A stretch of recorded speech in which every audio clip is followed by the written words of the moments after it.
matter with you, man? Must I do it myself? They're standing on the trap. Well, then cut it from under them. Yes, my lord.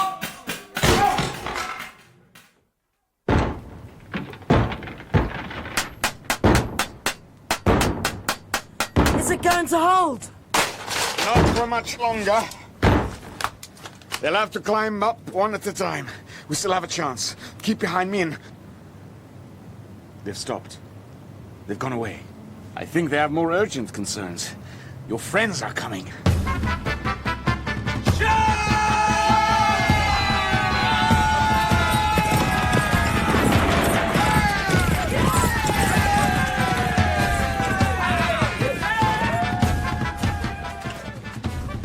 They're inside the gates! The whole force! There's Hugh Beringer! Well, shouldn't we go down and help them? No! But we must! You're the one weapon that could save these murderers. If you fall into their hands now, all this would be thrown away. You can be a hero some other day, my young lord. They've set fire to the gatehouse! Ives, listen to me. There will be no time for this shortly. Are you listening? Yes. Yes, I'm listening. Good. When all's over here, I shall leave you. Leave me? Your friends are King Stephen's men. If I fall into their hands, I'll spend the rest of my days in a Shropshire prison. But Hugh Beringer... Don't interrupt! I want you to go back to Bromfield and join your sister. 2 nights from now, I'll come for you. Tell your sister so. Do you understand? I understand. They'll want to know who made his way in here to find you. Who was it? It was Robert. Robert the Forester's son. Good. Thank you, my friend. That fire's spreading this way. Well, better brave the devil below. I'll get the ladder. Why? Ah! Olivia! Now you! Jump! Come on, my heart! Ah! I did it! Did you think you wouldn't? Of course not. Always have faith in yourself, my friend. Now, hush for a moment. They're all busy outside. Come on! How will we get out? The way I got in. The door leads out to the back. The devil damn them! It's barred on the outside. We'll have to go this way. Isn't that the door to the main hall? What choice do we have? There may be some of them still inside, wounded or cowardly. Keep quiet and stay close. Ah! It's all right. It was a sudden draft. There is a way through. Can you do it? I can do it. Cover your mouth and breathe as little as you can. And watch out for things falling. Ready? Ready. Now!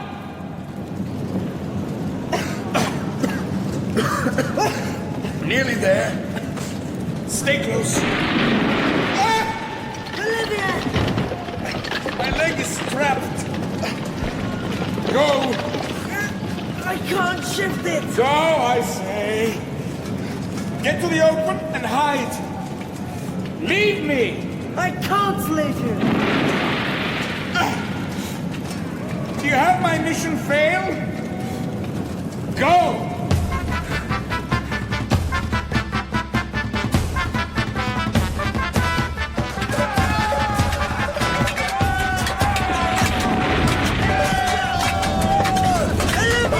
Welcome, my friend!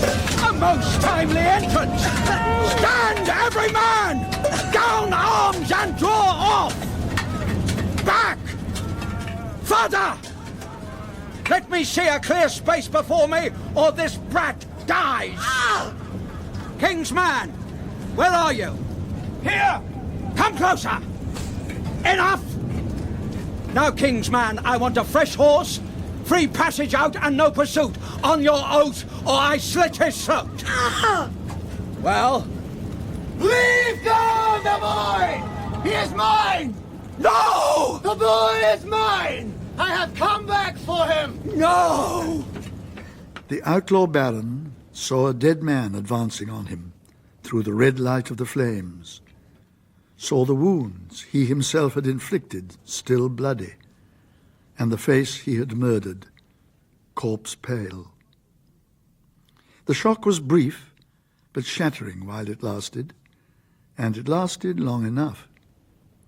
Ives slid from the trembling hands like an eel and darted away down the steps. Running blindly, he collided with a welcome solidity. Hey, softly now, you're safe. Brother Cadfael. What trickery is this? You think you can frighten me with ghosts? Enough of sheltering behind boys, Le Gaucher. Now face a man.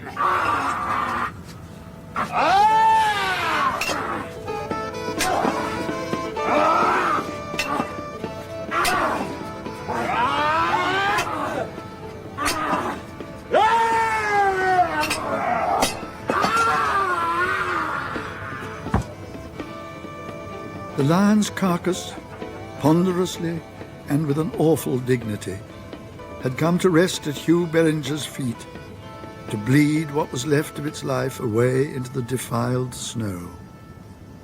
It was over. Cadfael left Hugh and his men to drag from the hall all the plunder and stores, and round up the stolen cattle, sheep and horses, as they had rounded up the leaderless outlaws. With Ives on his own saddle, and Brother Elias on a sturdy litter borne by willing volunteers, he made his way back to Bromfield Priory. Yes, come in. My lady, Prior Leonard, come in.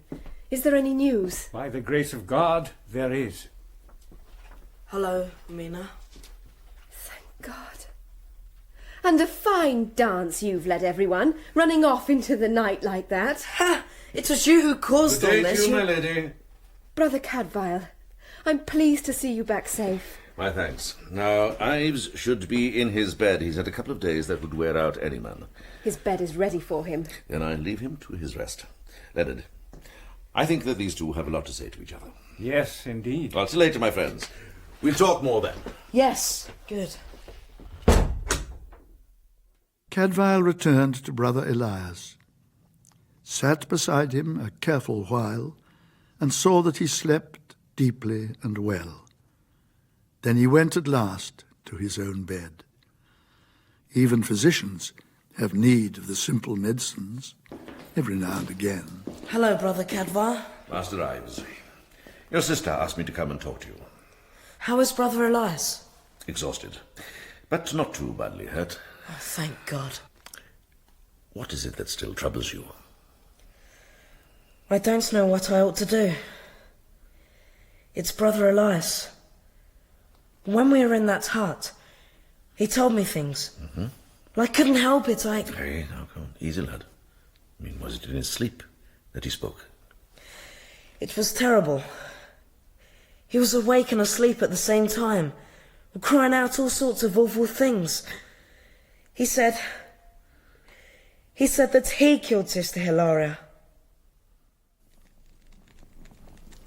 Cadfael, Yes, my friend. the boy. I'm here, brother. I'm safe. Oh, God be praised. Amen. Ives tells me that you recovered the memories you lost. She's dead. Let me follow. No, Elias. The world has need of you still. I must not live. You don't understand. I was the cause. No, Elias, that is not the truth. I am guilty. Guilty of asking too much of yourself. I've been at your hut. I know that you and Sister Hilaria took shelter there that night. A bitter night it was. A night when poor souls caught out in it must needs lie in each other's arms for warmth enough to live. And so you did with her, to keep her alive. So beautiful she was. So little and soft. So like my poor dead Enid. And she trusted me. Oh, God. Was it well done to try me so sorely I couldn't bear it? Neither could I have borne it. In my fear for her, I should have left her there asleep and gone away into the snow and frost to watch out the night as best I could. As you did. I was pledged to protect her. I should never have left her. If I had been stronger and stayed, she would be living still. Now the dead are in God's hands. You may not wish them back. All that you did was done out of care for her. Do you think God doesn't know how you left her your cloak for warmth and went out with only your habit? And what more could be asked of you? More courage, more strength, more faith. May God forgive me.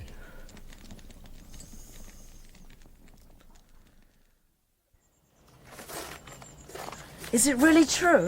He didn't kill her? No, it's true. Oh, thank God. Even if he'd stayed with her, there's no certainty he could have changed what befell. He'll come to accept that, eventually. Then it was the outlaws who found her after all. No. Elias they found, after he wandered away from the hut. But not the sister. Well, then who was it? I don't know. But I shall, in God's good time.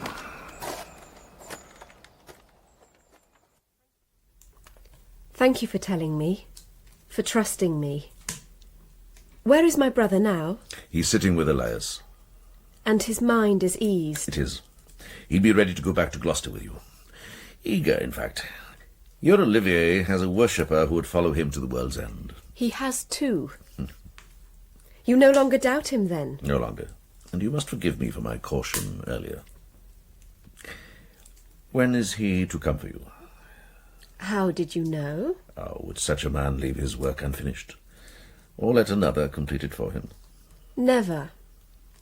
Tomorrow night, about Complin. The best time for you to leave would be matins. There'll be no porter on the gate. I'll shelter your escort until then, if you'll trust me. With all my heart.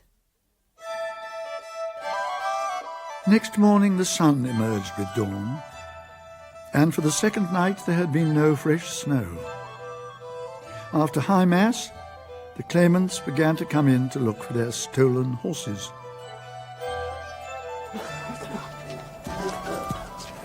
Hugh, good morning. Cadfael, how's your wandering patient? Well, whole in mind at last. Oh, excellent news. This is going well. It's good to see happy faces again. Wait until some beasts are claimed by more than one owner. You're not in Wales now, my friend. This is England, where men are honest. Oh, Cerwydyn. Listen, some of these animals would try any man's honesty. Hey, look at this magnificent beast. And still unclaimed, which proves my point. Perhaps. Oh, I'm looking forward to meeting his owner. But you've already done so, brother. My Lord Botterill. Good day to you. And to you, Deputy Sheriff. Botterill, a fine beast. Unusual colouring. I owe you my thanks for his safe return. A pleasure. You'll excuse me, my lord. Of course. Till later, Cadfael. Cannes ymlaen, Hugh. A fine officer. The Shire's in good hands. Oh, indeed. I should have liked to talk to him longer. Hear more about these murderous outlaws. He's a busy man. There are still loose ends to be tied. Of course. So I trust I see you fully restored to health, my lord. I am indeed mending, thanks to you, brother. I did little enough. Oh, it's God you should thank. Yes, indeed. Why not come to the church with me now? We can give thanks for your delivery and say a prayer for all those less fortunate. Willingly, brother. Why not? We have one poor soul here now, coffined and ready for burial. So many have died in these cruelties. Honest men and innocent virgins. Anwyl nefoedd. Through the dim air of the mortuary chapel, a slender figure advanced upon Everard Botterill. A cowled Benedictine nun in a habit crumpled and soiled. The right breast and shoulder stiffened into a rusty bolt of congealed blood.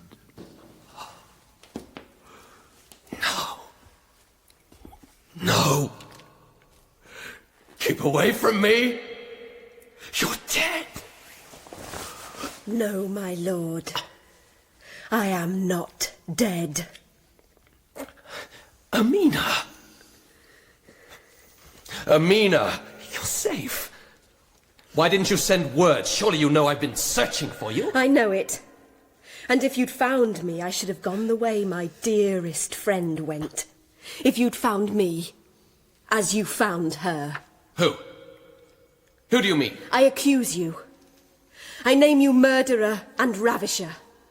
Killer of my sweet sister Hilaria. You're out of your wits. Since the day you left me, I've lain in fever. Not that night. That first night. You dragged me away when the outlaws attacked, saving your cowardly skin and leaving your people to be slaughtered. And I thought I loved you. Did it hurt your pride when I refused you after that? Is that why you laid your filthy hands on me? Brother, this woman is mad. Don't listen to her. I had a dagger. I struck for his heart, but it went astray. So I ran. And he came after me. To bring you back to safety. Safety! I hid by the gates and watched you go. And I saw you ride back, with the blood still flowing, where she had clawed at you in her terror. You were cheated of me, so you took out your venom on the first woman who fell in your way. What had she done to you? I fell from my horse. I know nothing of this other woman. Nothing. Nothing. Of a shepherd's hut, close by the track to your manor. Nothing. Of a young nun, asleep in the hay there, wrapped in a good man's cloak. Nothing of a freezing brook, handy on your way home afterwards. Nothing of the cloak and habit hidden in the straw, so we'd think had just one more victim of the outlaws. Killed and stripped, like all the rest. I tell you, this is folly. I don't know this hut. I've never been there. I have been there, and seen the signs of a horse. A tall horse that left a fistful of his mane on the splinters. Here it is. Yes, it is an unusual colouring, isn't it? Shall I match these hairs with your animal outside? Shall we stretch you over this habit and match your wound with the blood that soils it? Well, shall we?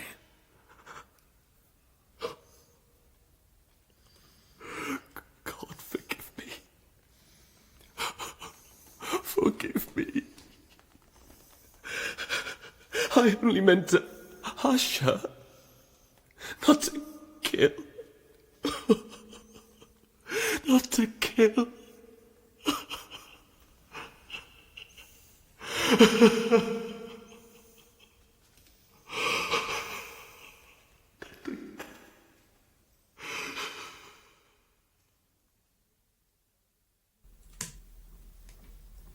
It may even be true. Not that it makes any difference to her. Poor innocent soul. It was you who gave me the idea. The tale of Brother Elias. My plan was simply to let him see her body. I didn't realize I was taking him to confront her ghost. What if I hadn't brought him to you? He would have brought himself, sooner or later. The fine, pious lord seemed to be giving thanks for his people's deliverance. Will you do something for me? What, child? Don't tell my brother. I'll do that when I judge the time is right. Certainly, if that's your wish. Once we're safely away from this place and all its memories. Brother Cadfael, thank you for helping us. By rights you should turn Olivier in to your friend the deputy sheriff, shouldn't you? Child, I take no sides.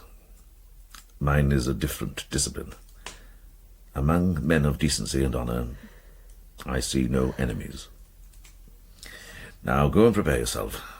I'll keep watch and let him in. Olivier, come forth and be easy. They've entrusted you to me. You know me? From her I know you. If the boy promised silence, be assured he kept his word. The Lady Ermina chose to trust me.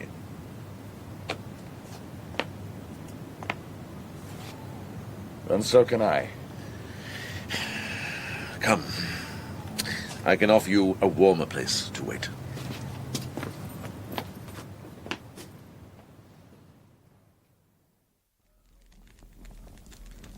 I am much in your debt.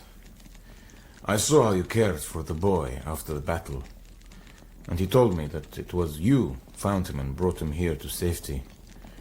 The name he gave you, forgive me, I do not remember. My name is Cadfael. Cadfael. Well, brother Cadfael, you know nothing of me. How can he be sure I am fit to be trusted? But I know more of you than you may think. I know your name, and your allegiance, and your parentage.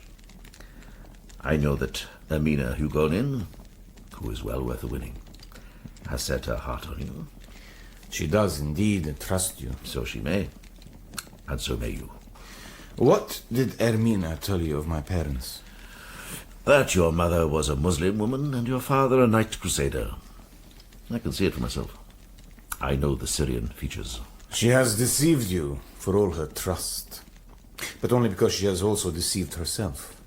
Deceived herself? How? By weaving a romance around my words. For her, every soldier of the crusade could be nothing less than a noble knight. But my father was a simple man-at-arms, under Robert of Normandy. And your mother? A poor widow in the market of Antioch.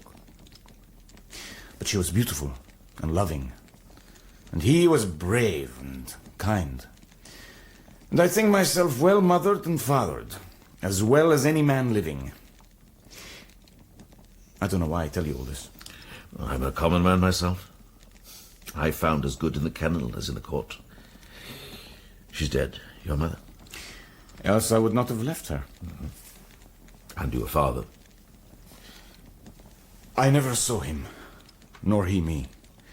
He sailed for England after their last meeting and never knew he had left her a son. She never would tell me his name, though often she praised him. There cannot be much amiss with a mating that left her such love and such pride. Half mankind marries without ritual blessing. Not necessarily the worse half. I might almost think you speak of your own knowledge. I was in the world 40 years before I chose this life as my cure. I've been soldier, sailor, and sinner. Even crusader. I knew Antioch once. 20 or more years ago. If your mother came from there, then yes, I can believe she was as fine a woman as any in Christendom. Your own knowledge again? These walls are hearing curious confidences, brother. I should go and wake them. It can't be long to the matins bell. Wait. Tell me one more thing, my friend. For my own curiosity. The Muslim beliefs are ancient and noble. I'm surprised you found it easy to leave such a faith, even for a father. It was not easy. I was torn a long time. It was from my mother I had the sign that turned the scale. What sign? Her name. My mother bore the same name as your Blessed Mary. In her tongue it was Mariam. Mariam? Brother? I've met the name before. It has a fine sound. Indeed. Come, my friend. Let's go together.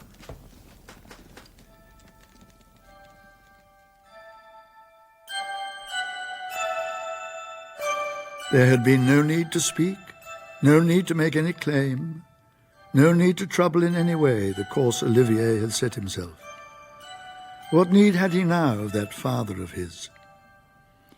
After a parting, probably lifelong, Cadfael did not stand by the gate to watch them ride away, but went back to his patient.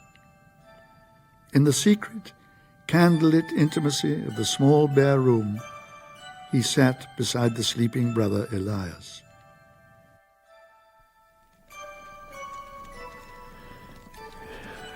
I've seen him. I've sat with him in the darkness and talked about the past. I've had cause to be proud of him. There's a marvellous creature in the world with my blood in his veins and Marian's blood. And what does it matter if I never see him again? And yet I may, even in this world. Who knows?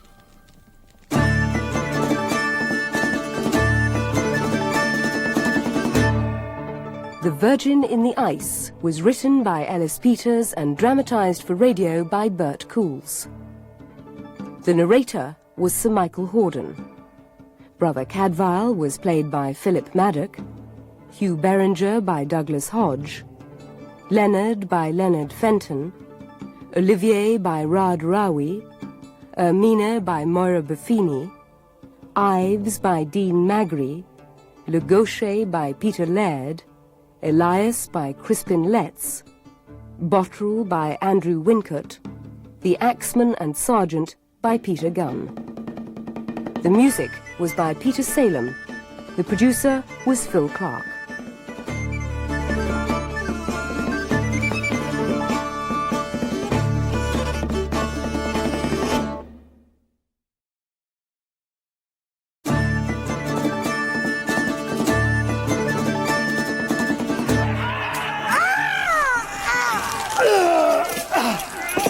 My lord!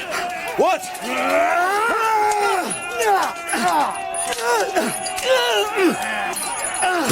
Are you hurt, my lord? No, nothing the matter. What's the news? We've driven back the Welshmen. What about the Empress's men? We're holding them in front of the gates. The king's there. And Lord Prescott? I didn't see him. Will be more use at the gates than here. Get your men! My lord!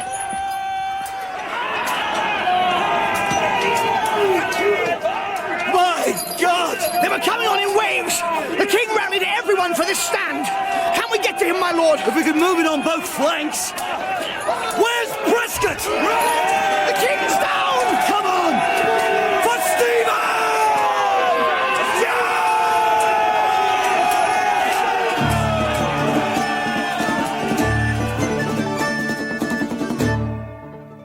Dead Man's Ransom by Ellis Peters. Dramatised for radio by Bert Coules and narrated by Michael Kitchen. With Philip Maddock as Brother Cadfael, Jonathan Taffler as Hugh Beringer, and Susanna York as Sister Magdalene. Episode 1, Hostage.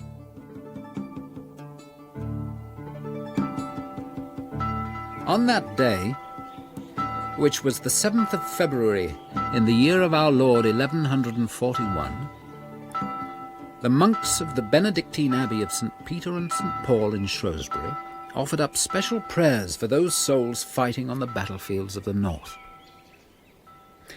They were not prayers for the victory of one party or the defeat of the other. Not for King Stephen or the Empress Maud, rival claimants to the throne of the realm. Not even for Sheriff Gilbert Prestcote and his deputy Hugh Beringer, guardians of the shire and good friends to the abbey. They were prayers for reconciliation, for the sparing of bloodletting, and for the respect of life. All desirable consummations, but unlikely to be answered in this torn and fragmented land with any but a very dusty answer. What troubles you, Cadfael? Father Abbot, I was thinking that even God can't make peaceful creatures out of men without some support from his raw material. You'll find support enough here, surely. Our services are fuller than ever. This war won't end until the soldiers pray for peace, not their wives and mothers and grandsires. How long did you hold arms yourself, brother? Over 20 years. But now you embrace the path of God. You surely don't regard yourself as anything out of the common. No, Father. Then there must be hope for all. Never doubt the power of our prayers, my son. Brother Cadfael did doubt the force, and even the honesty of his own prayers, however much he had laboured to give them heart. Black Benedictine habit or no, his soul prickled yet to the sting of battle, especially when he had friends still venturing. Gloomily he turned his back on supper in the refectory and made his way out of the abbey and towards the town.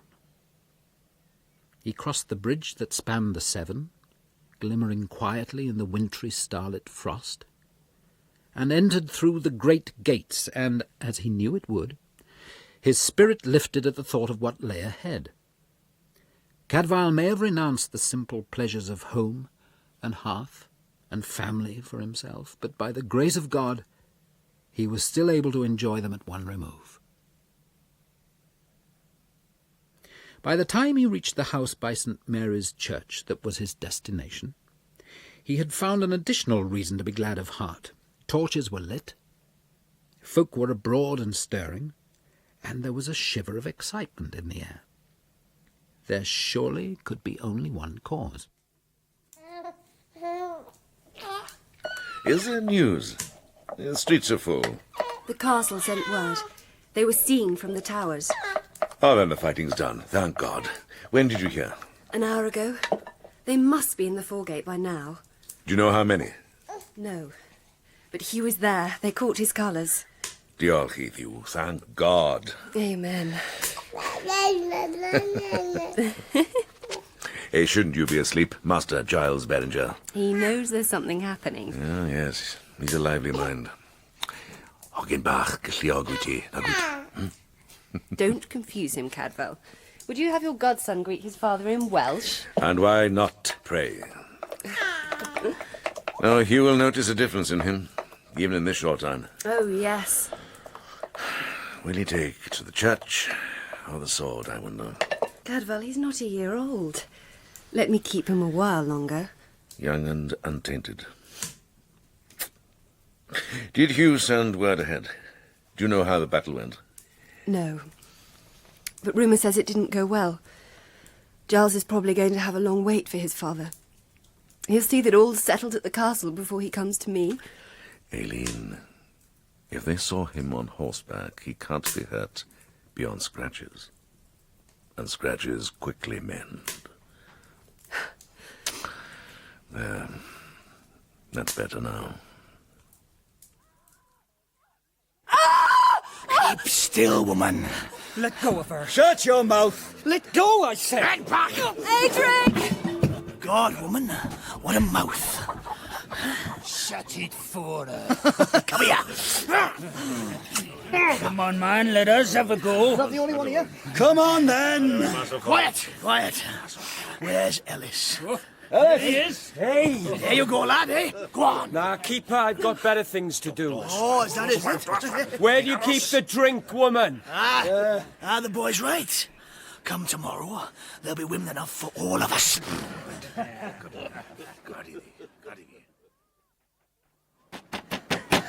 Open up! Please! Open up! Thank God! Hurry up, please! Whatever's the matter, boy? Please! I have to see Mother Mariana, please! Mother Mariana is sick. But see me.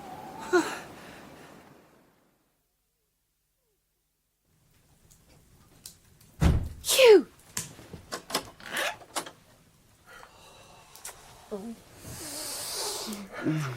Now, there's a homecoming. Easy, love. You're hurt.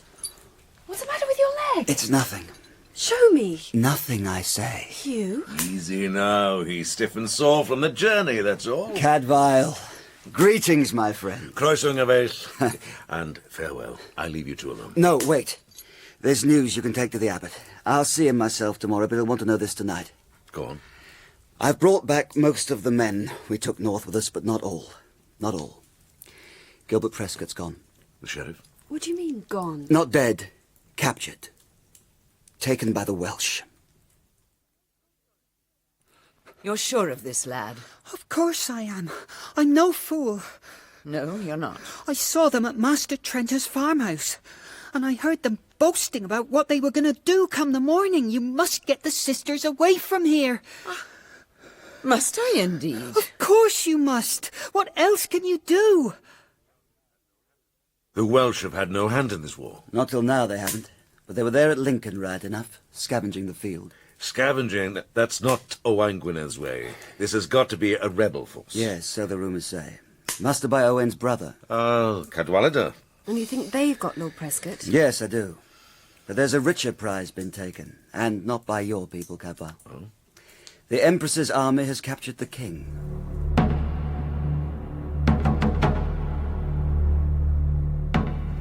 There are a dozen of them, maybe more, heavily armed. And cowards all, attacking a house of defenceless women. A coward's sword can kill just as well as a brave man's, Davy Foster.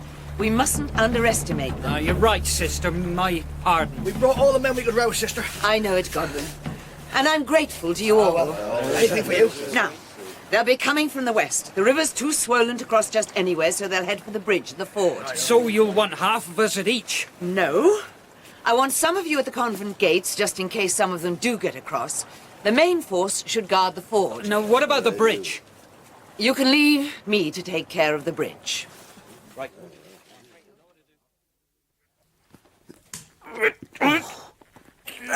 Oh, Cadfael, you're a good Christian soul. I could never have reached them myself. Now, is there anything more you want me to take to the abbot? Tell him this. We retook Lincoln with scarcely a drawn sword. The town was ours. The castle was under siege. With the last of the Empress's men in it, you mean? And that's what we thought. But they'd slipped a messenger out somehow, and he got to Robert of Gloucester. You're saying that Gloucester sent an army? All that way? And through the snow besides? We undervalued him. It might have been high summer for all the difference the weather made. Well, Lincoln's a hill city. Should have been easy to hold, Robert or no Robert. It should have been, yes. So, what went wrong? Give me your impression of the king. Stephen's a gallant soul. And a simple one. There are worse things for a king to be. There are. Well, this, gallant, simple soul with that mad chivalry of his. For which he is much loved. And much cursed. And often by the same men. Yes. Well, he ordered his army down from the hilltop onto the plain to meet his enemy on equal terms. Which proved not to be equal at all. The king captured, and the sheriff too.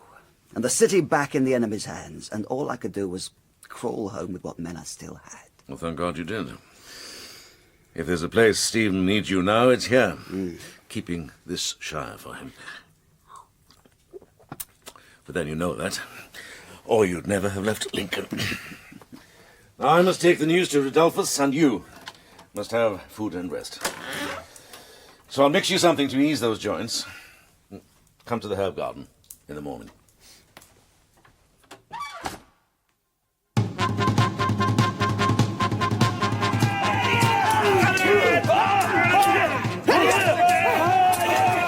They're seeing them off. Shh, quiet. But they are. Not all. Some will get onto the bridge. Now you know what to do. Yes. Good. There. They've broken through. Now? No. Get your rope. Ready? Ready? We must pull together. Wait. Wait. Now!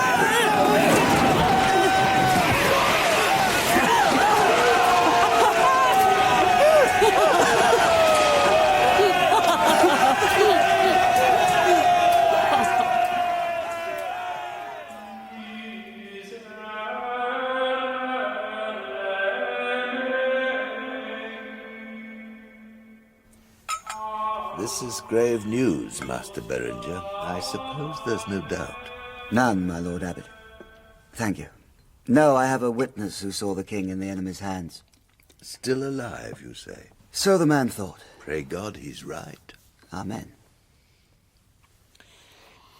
King Stephen is not our most pressing concern. Do you agree, my lord? I do. The Queen is in Kent and holds all the southeast. She'll get Stephen out of captivity somehow.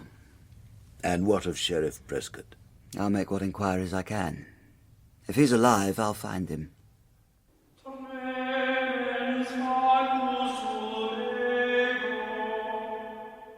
Abbot Rodolphus decreed a special mass for the souls of all those dead at Lincoln, on both sides, and for the healing of England's raw and festering wounds. Prayers were said for all who had fallen prey to vengeful armies, and also for all who might yet do so. Shropshire stood nearer to the fighting now than at any time in recent years. I've sent word to all the border towns in the north. And what if they do hear word of trouble? You have men enough to send them? I'll have to find enough. I thought arms were forbidden inside these walls. Arms? At the gate. Oh, they'll get no further. Not without surrendering their bows, at least. And what about the billhook and the pitchfork? Every bit as deadly, at need, and in the right hands. Oh, I'd say those were the right hands, sure enough. 4 sturdy countrymen were standing confidently at the abbey's gate, scanning around them with eyes alert, even on this secure ground, for danger. On a diminutive mule between them, with 2 of her escort on either side, rode the object of their protection and their concern, a middle-aged woman, her face well-fleshed and well-boned, booted like a man, kilted for riding, and wearing the black habit of a Benedictine nun. Due Maur. You know her? I used to. Had no idea she'd taken the veil. How well did you know her? Well, that's a long tale, and this isn't the place to tell it. Indeed. I think you're about to get to know her again. Brother Cadfael. Sister Avis? Magdalene. She smiled a faint smile, as if at some private jest, and when she smiled, the sudden dazzling dimple Cadfael remembered flashed like a star in her weathered cheek. He was aware that he blinked, and that she noted it. My errand is with your abbot. Will you make me known to him? Proudly.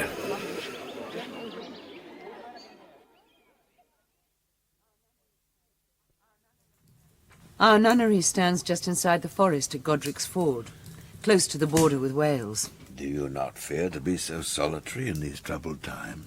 We're well liked by the forest folk. And protected, surely, by your cloth. Not always, I think. No, not always. When this matter of Lincoln first blazed up, we got rumour that some of the Welsh were ready to take up arms. Not out of loyalty to either side, but purely for the plunder to be had. Yes, that fits with what we know. So, Father Abbot, we were prepared to a point. Prepared for what, sister?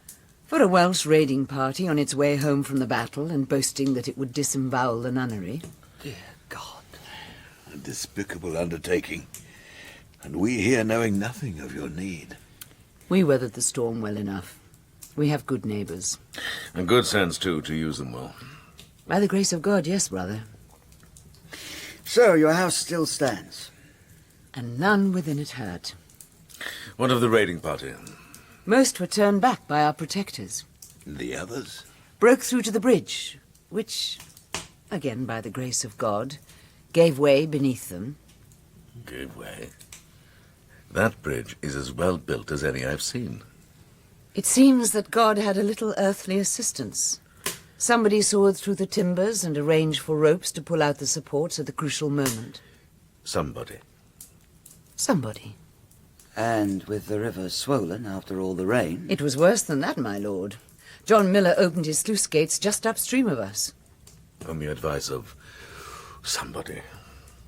Exactly, brother. The Welsh left 3 men drowned and the rest of them fled off back home, all but one. You have a prisoner? A very fine young fellow once we'd rung him out.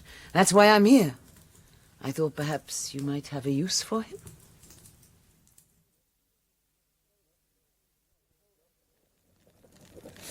I told her, if she cared to wait till tomorrow, I'd ride back with her and pick up this prisoner myself. I can give her a better escort than 4 foresters with makeshift weapons.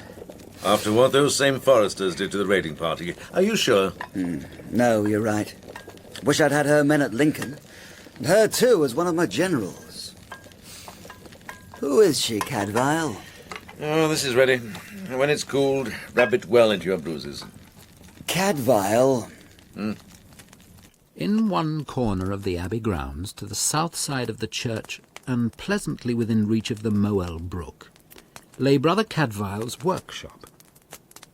Here, in this dim, timber-scented, herb-rustling miniature world, he stored his plants and brewed his mysteries, his medicines, and here, too, he did his best thinking. I knew her as Avis of Thornbury. She was mistress to Baron Ion de Domville. An excellent arrangement, she told me once. She gave him her body, he gave her freedom from poverty, and cultivation for her mind. You make it sound like a business agreement. A good, honest one. Here. Thank you. And when her lord died, she set about finding a new profession to replace the old one. Well, seems she's found it. I don't mind telling you I'm going to enjoy riding with her tomorrow. And you'll be giving pleasure as well as receiving it. Oh, what about her vows? Chastity is one thing. Enjoying the looks and the company of a proper man is quite another. I doubt they'll ever make her forswear that.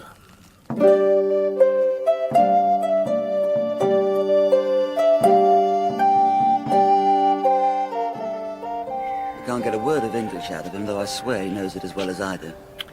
I thought there was more to this than just tending a wound. Well, if I told the abbot I needed you to interrogate a prisoner, would he have let me borrow you as readily? Probably not at all. That's what I thought. Besides, I told no lie. His leg's badly gashed. We only found out by chance. So he's proud enough not to admit to pain. What else? He's not above 20. Well-built and strong. Good wits, I'd say. Quick eye and a stubborn temper. I suppose... What? Well, I know how tortured the bloodlines are in Wales. I suppose there's a faint chance the two of you might be related.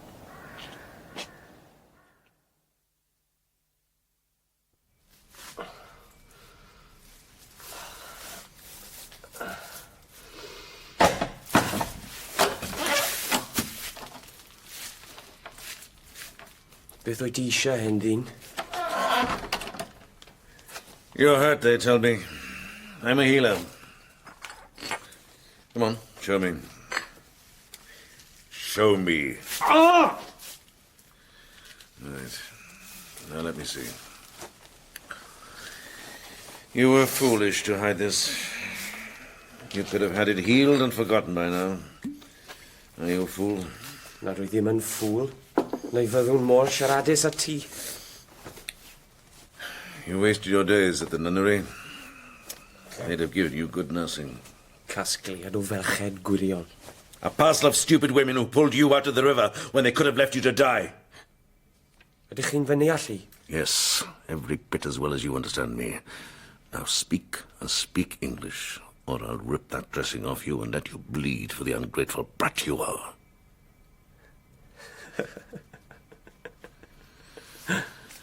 Take that laugh to be as much for your own folly as my cleverness, am I right?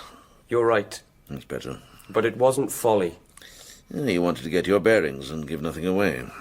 How did you know that? Which means you have something worth the knowing. Who are you? Well, someone who knows a cutthroat ravisher when he sees one. And you're no wild brigand. What were you doing in that band?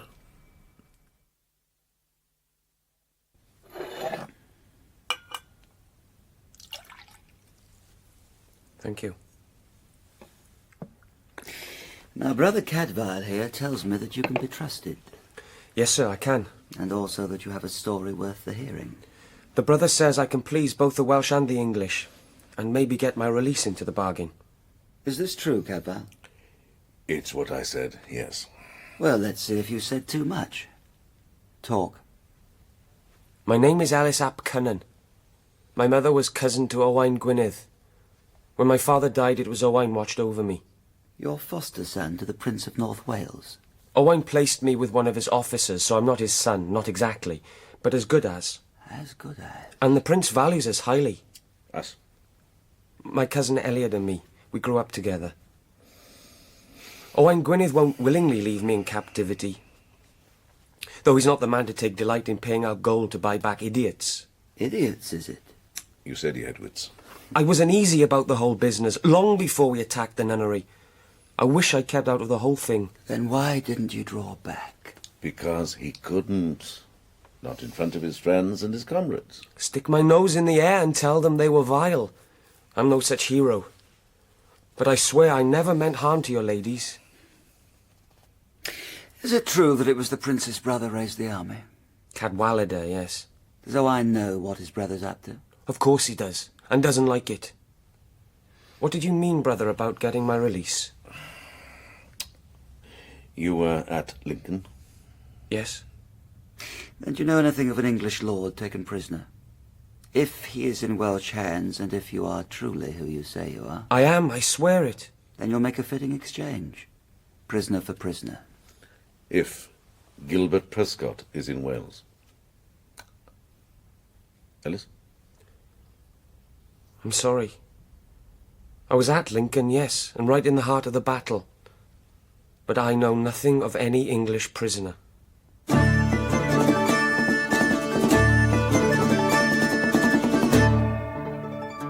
Dead Man's Ransom was written by Ellis Peters and dramatised by Bert Coules.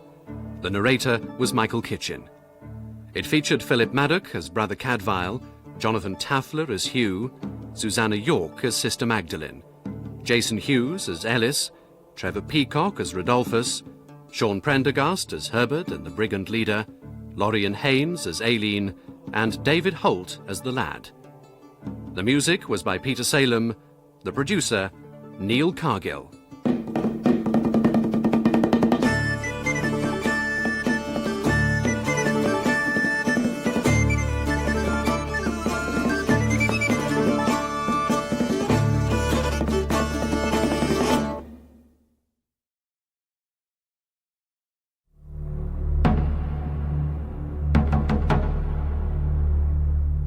Do you know anything of an English lord taken prisoner? If he's in Welsh hands, and if you're truly who you say you are... I am, I swear it. Foster son to the Prince of North Wales, or as good as. Then you'll make a fitting exchange. Prisoner for prisoner. If Gilbert Prestcote is in Wales. Ellis? I'm sorry. I was at Lincoln, yes, and right in the heart of the battle. But I know nothing of any English hostage.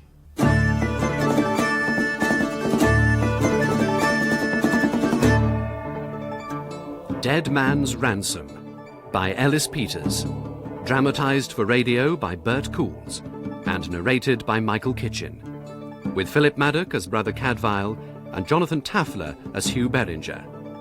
Episode 2, Ambassador. It is the year of grace, 1141, and bloody civil war divides England. In Shrewsbury, loyal to King Stephen and surrounded ever closer by his enemies, Hugh Beringer must both defend his shire and rescue his sheriff, if he still lives. Damn! Damn! I have a witness swears he saw Prescott in the rebels' hands. Why should he lie? Easy, Hugh. Ellis, did you all travel back from Lincoln in one band? No, we split up. That's how I came to be with the group that attacked the nunnery. Was that the main part of the force? No, brother. Just a small number split away. There you are, Hugh. Prescott is a rich prize. He'd be taken with the main body. I hope you're right. And he'd be kept alive for ransom or exchange. Well then, Master Ellis ap Cynan, it seems it's in my interest to treat you well and keep you healthy.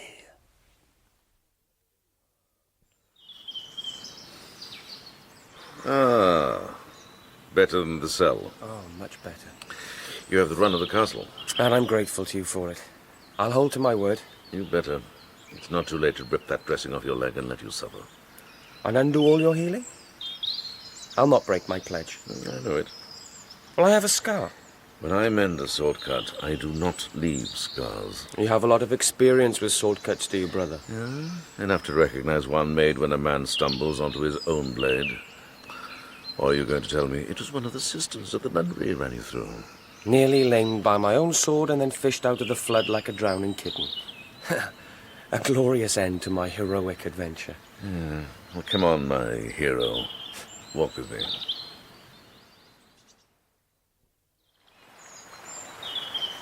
I fell out badly with my cousin over this caper. Oh, yes? Ellie had said whatever booty we brought back couldn't be worth half the damage done. A man of good sense. I should have known he'd be right. He always is. Will he still be angry at you? Well, for all he knows, I was drowned in that river. He'd be half out of his mind with worry. Brothers by fostering can be as close as brothers by blood. Where do you call home, the two of you? Tregairiog. Tidir ap Rhys's manor. He's Prince Owain's advisor. Oh. Eliad's squire to the prince's first captain. And you're a fearsome brigand with the prince's rebel brother. Not any longer, I'm not. Never again. That battle. Thought it would be glorious if I'd known. The slaughter. Are there any others who'll be fretting over you? Any wife as yet? No. Well, no more than threatened. What do you mean? I was betrothed when I was a child. Oh. Lands and alliances to be considered. Exactly. But I'm in no hurry. And who's this fortunate soul who inspires such loyalty? Now you're angry because I'm being honest. Her name's Christina, Tidir's eldest daughter. A great prize, they tell me. For her lands or for herself? For both. She's quite handsome in a way. Sharp and dark and trim. That makes a prize, then I suppose that's what she is. Brother. What? Who's that? The slanting sunlight, chill and bright, had cut into the gloom of an enclosed archway high in a corner tower. The girl who stood there was tall and slender like a silver birch, delicately oval of face and dazzlingly fair.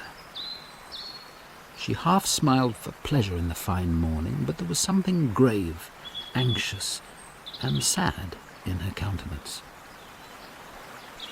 Who is she? Ah, that is the Lady Millicent. Millicent? Millicent Prestcote, daughter to the Sheriff.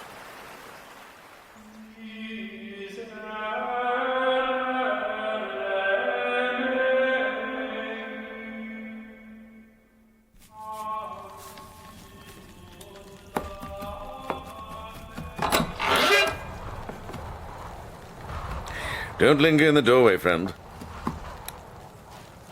Hugh! Bringing the east wind with me, I'm afraid. Help yourself to the wine. I'll be finished here in a moment.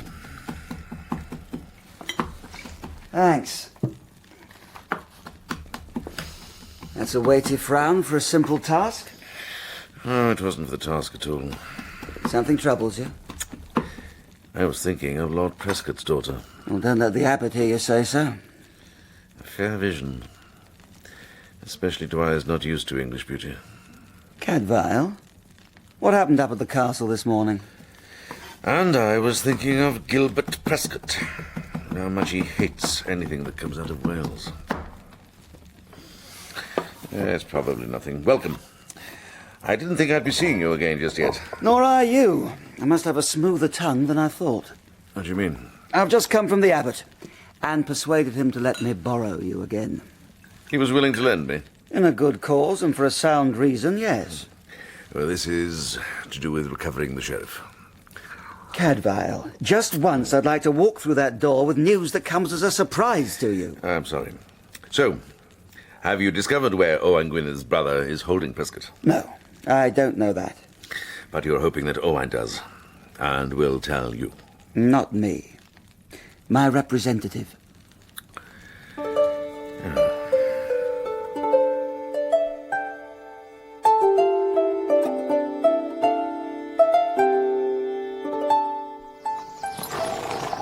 Brother Cadfael. My lord Owain. And why should I be in need of the service of a monk? I didn't realize that my whereabouts were known to the English. Well, they're not, my lord. But my party was stopped by a band of villagers just over the border. And they spoke freely to a fellow Welshman. Your deputy sheriff has brains. These villagers directed you here? They gave me 4 possible places where you might be found. How many of them did you try? Well, this was the first. Good luck? Perhaps. But one of the places was too far from the border, and of the other... And why should I be interested in the border? Well, the king's enemies are gathering strength. You're concerned that they might look westward, as well as south. Oh, I am concerned, am I? Continue. And of the others, one was a hamlet, and one not even that. Why camp in the hills when you can have a sound roof and a friend to share your counsel? True. Tidiraprice is your closest ally, and his manners well placed. I came straight here. Do all the monks of Shrewsbury think like soldiers, brother? No, my lord. I'm pleased to hear it. We'll speak tonight. I look forward to it. And so do I. Come on!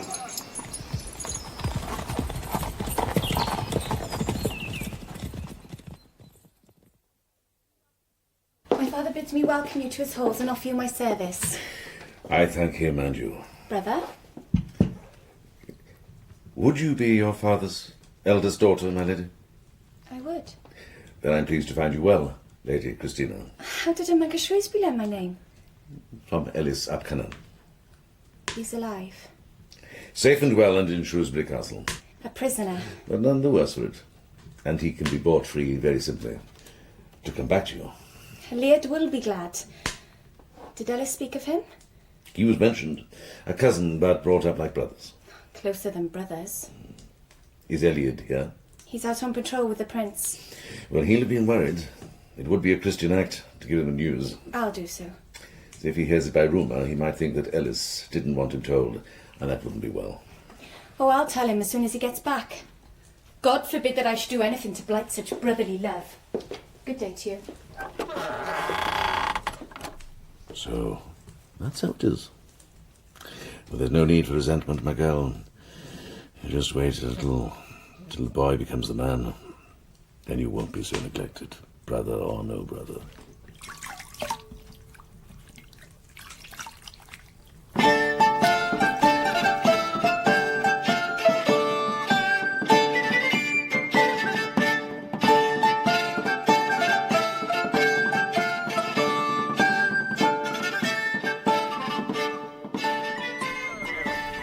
Well, Ambassador Cadfael ap Melior ap Dafydd.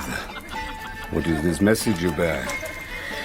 Some of your countrymen and mine paid a visit recently to Shropshire's borders. You may have heard it. My brother's men. It wasn't the only such visit. Well, they left a few drowned in one of our rivers. One still alive. Your lordship's own kin, or so he says. Give this man a name.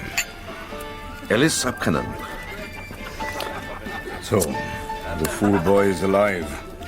I spoke to my brother's men. There wasn't one of them could say what befell him. Well, they were running too fast from our sisters to look back over their shoulders. From a man of our own blood, I'll take that as it's meant. Where is the boy now? In Shrewsbury Castle. And well treated.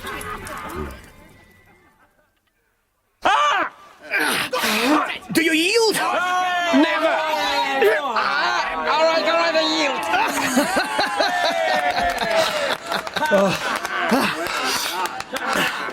You did well. Not as well as you.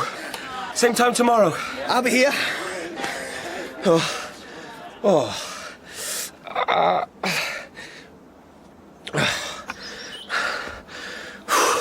Are you hurt?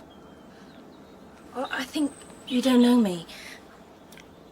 I do know you. You're the Lady Millicent Prescott. And you are the Welsh prisoner. Ellis. It's your father I must buy back for you. Yes. I watched you wrestling.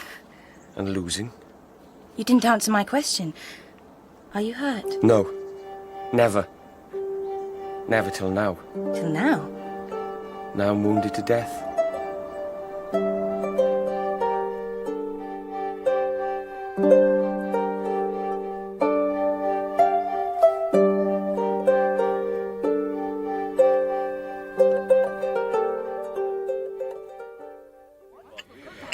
It's a fitting exchange.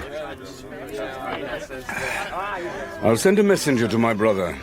If he's holding your sheriff, you shall have him. My thanks to your lordship. It'll take a few days. Will you stay here and wait, or shall I send word to Shrewsbury? Well, I'll wait if Tydir permits it. My commission was to bring back the news myself. To this Hugh Beringer. I'd like to meet him. He's anxious to return the compliment. Then no doubt it will happen. But there's another meeting more imminent. Hello? Leave off your loitering and come closer, Elliot ap Griffith. Yeah, it's quiet again. And no princes to curb your tongue. Is it true, what Christina told me? It's true. Your cousin's safe, man alive and good as new. You've seen him? Talked to him? And I'm sure it's him, yes. Not some other soul giving himself a noble name to win his freedom. How did you know that's what I meant? I've not always worn this cowl. I know something of the world. It's more than he does. Rushing off like that, all on fire for glory. He knows better now. And did he really have no hurts at all? Nothing worse than the odd cut. Sometimes I really fret for him. Only sometimes. You're right. It's foolish, I suppose. Well, there's nothing foolish about it. And if there is, then Christina must be as guilty as you. Would you call her a fool? Christina? No. No, of course not. I must get back to my duties, brother. Thank you for talking to me. God go with you.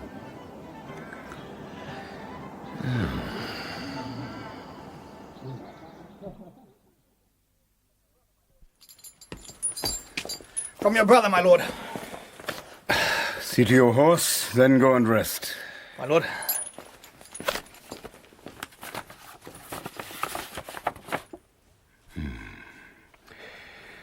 Fetch brother Cadfael to me.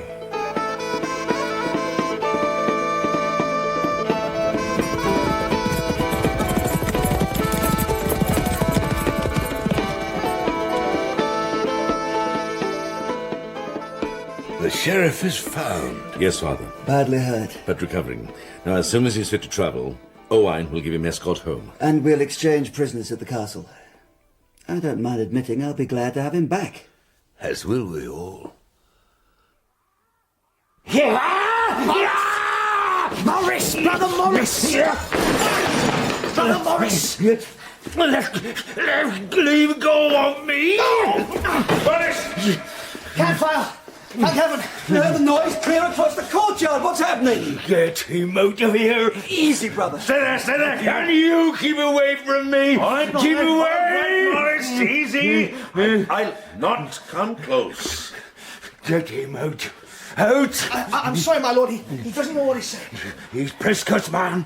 Don't try to deny it. So why should I do that? Prestcote's man! Cadfael! Stay back here! Now, Morris. All right. What's this about, then? They say he's alive. Gilbert Prestcote's alive. Is it true? It is, yes. And I thought justice had been done at last. That man should be dead. Dead! Is he like that all the time, poor soul? He's not usually violent. Will he ever be sound in his wits? No, I doubt it. Why does he hate the sheriff? Is it just part of the madness? There was a lawsuit over some land that went to Gilbert's family rather than Morris's. Oh, I don't remember that. Well, you wouldn't. It was nearly 60 years ago. Good God. Well, Morris was in his cradle. But that judgment's more real to him than anything here and now. They say great age is a blessing. Not if the body's strength outlives the mind. He's still got quite a grip. As Hugh took his farewell, Cadfael reflected on the abbey's infirmary and its inhabitants. Never again would a whole generation of brothers, admitted in the splendid enthusiasm of the abbey's founding, come to retirement and senility together.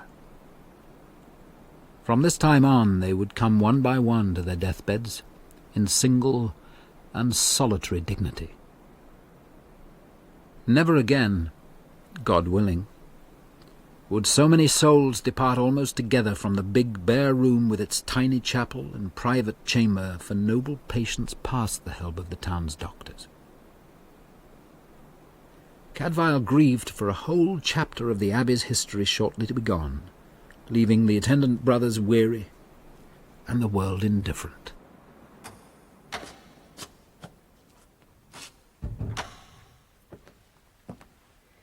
Hello? Hello? I'm here. Oh, I'm sorry. Oh, that's all right. It's good to be cautious. They mustn't see us together. No. Have you heard? I've heard. I'm glad your father's been found. I'm not. Oh, my love. Oh, God. I want him back, of course. I want him back, but not if it means losing you. Suppose it doesn't. What? Suppose I don't go. But the bargain's struck, the exchange. Why shouldn't I go to him and ask for your hand? What? Why not?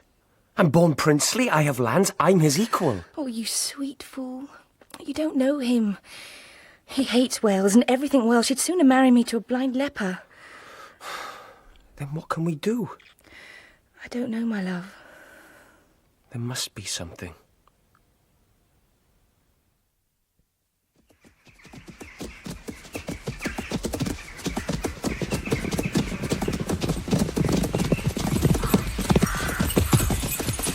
My Lord Ethel. What is it, Eliud? It's the Englishman, sir. Is he grown worse? No, my lord. He wants to speak to you.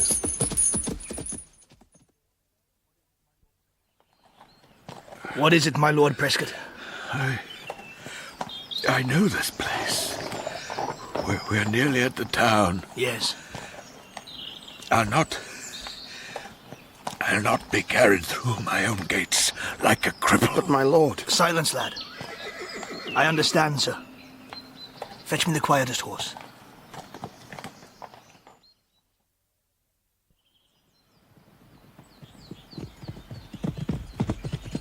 Honor guard, attention! Welcome back, my Lord Sheriff. Thank you. Thank you all.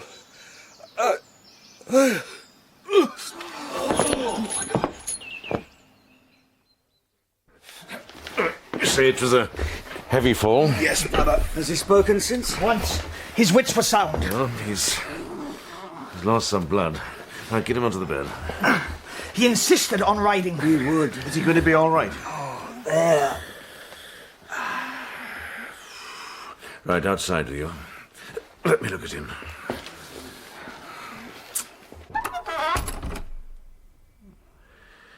No.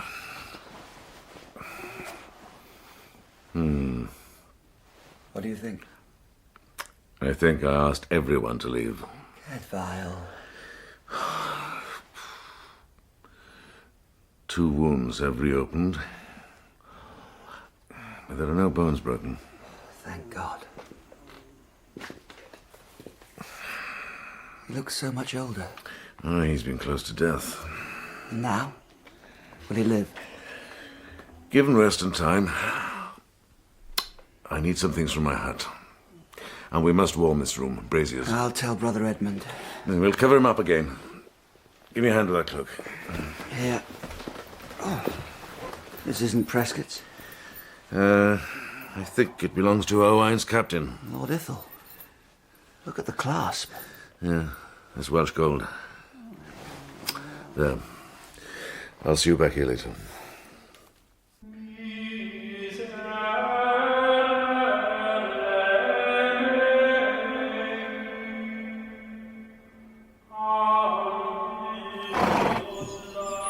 Easy, boy. Oh, easy. Easy. Hello. Cousin. They haven't got a guard on you. They have their sheriff back. I'm a free man. Oh, yes. Ellis, what's the matter? The matter? God! What on earth can I do? What can I do? If I lose her, I'll die. Have you seen her, his daughter? What? Whose daughter? His daughter, Lord Prescott's. I hardly noticed her. How could you miss her? With her hair like gold and those Ellis, eyes. stop this. What are you telling me? What about this girl? I love her. You love her? And she loves me, but her father, he's our enemy. He hates the Welsh. What are we gonna do? Shut up! But I'll die! Shut up! That's better. Now, for the love of heaven, are you saying you don't want to go home? No, I don't. But my God, man, what about Christina? Christina? She's nothing. Nothing? Nothing? The girl's not spoken for, that's why I'm here. What do you mean? To see her father, to pledge for her. All my land, all my goods, whatever it takes. You want to see him now? It has to be now before they send me back. You can't. Not now. He's sick. Where is he? I won't tell you. You must.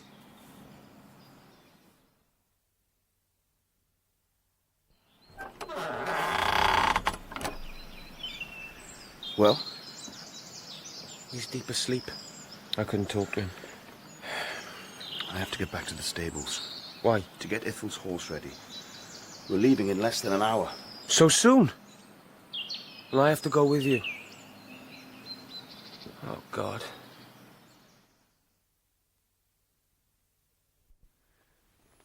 Brother Cadfael.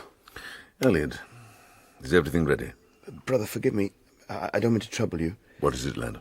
Well, I'd completely forgotten Lord Ithel's cloak, the sheepskin. I have to fetch it, but... But you don't want to disturb the sheriff? Well, I was going there anyway. Come on, walk with me.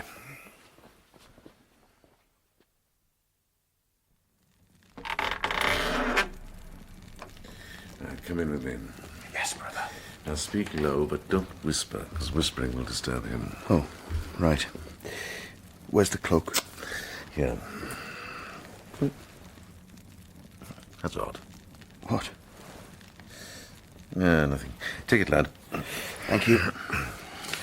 And now we'll leave him to his rest. Come on. Right.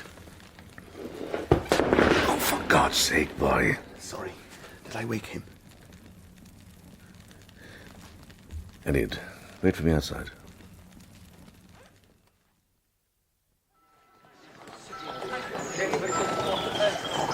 You. Cadfael? Are the women here, Lady Prescott and the girl? No, I don't think so. They're with the abbot. Shall I order them fetched? No. Cadfael, what's happened? I have black news. Gilbert Prestcote is dead. Dead? But you said... Murdered. There is a murderer in the abbey.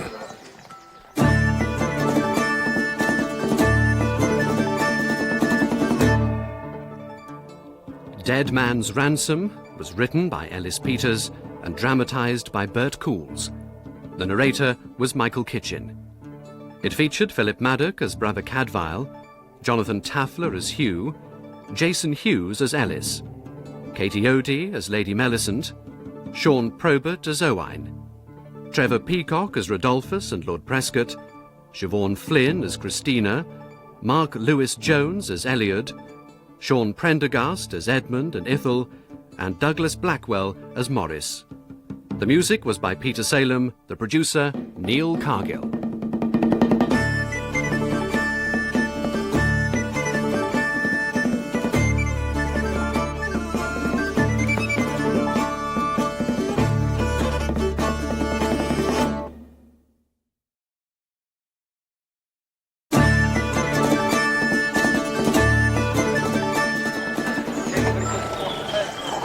You. Cadfael? Are the women here, Lady Prescott and the girl? No, I don't think so. They're with the abbot. Shall I order them fetched? No. Cadfael, what's happened? I have black news. Gilbert Prescott is dead. Dead? But you said... Murdered. There is a murderer in the abbey.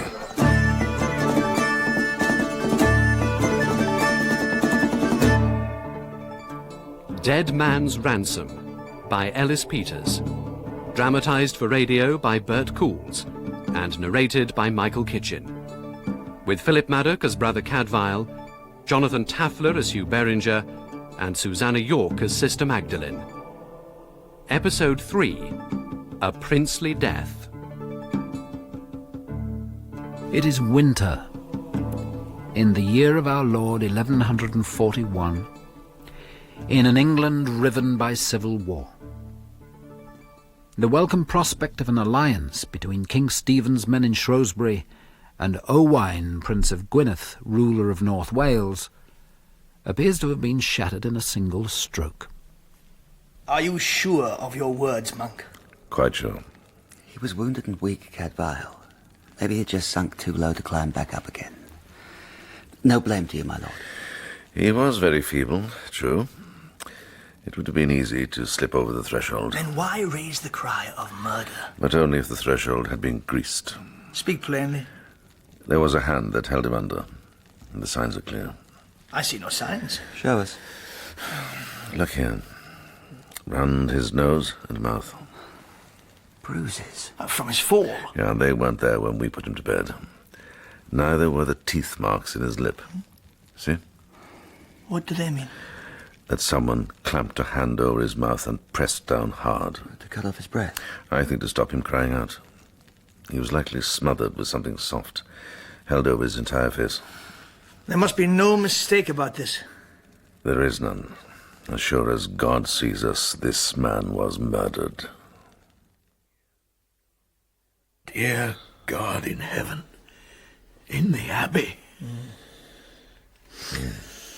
My charge from the prince was to bring you one man and take another back. The mission is void. His death came in our hands, not yours. Your part was done, and done well. Not well enough. But in any case, I can't return home. Not until the truth is known. Father Abbot, surely you've been in the company of the Lord Ithel since he arrived? Yes, I have. And his 2 captains with us. Then they are free of any slur. You should return to Owain Gwynedd, my lord. Let him know what's happened here. Yes, I will do so. But that leaves the 6 men of my company. They must be considered. Everyone within these walls must be considered. Cadfael. Father, if one of the Welshmen wanted Lord Prescott dead, why should he wait until he arrived here? But one of the brothers? Or one of the servants. Whatever wayfarers are sheltered here. One of my men. Myself, if it comes to it. You, Lord Berenger? A deputy sheriff has more motive than many to see his superior removed. Dear God.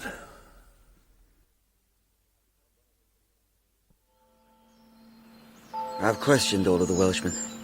Not one of them can account for every minute they've been here. I'll speak to the infirmary.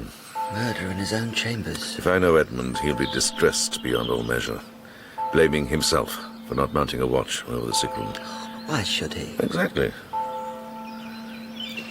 What about the patients in the main hall?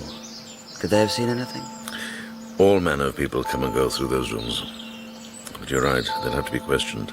How did Lady Prescott take the news? How would you think? But better than I expected, if I'm honest. And the daughter, Millicent? Without a sound. Have they been taken to see him yet? I'm going now to escort them. Why? I'd like to be there.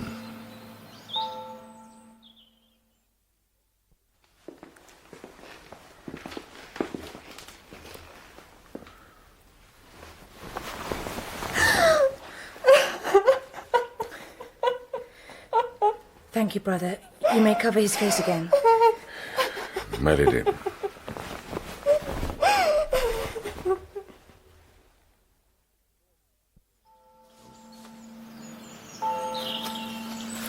I suppose it's the shock.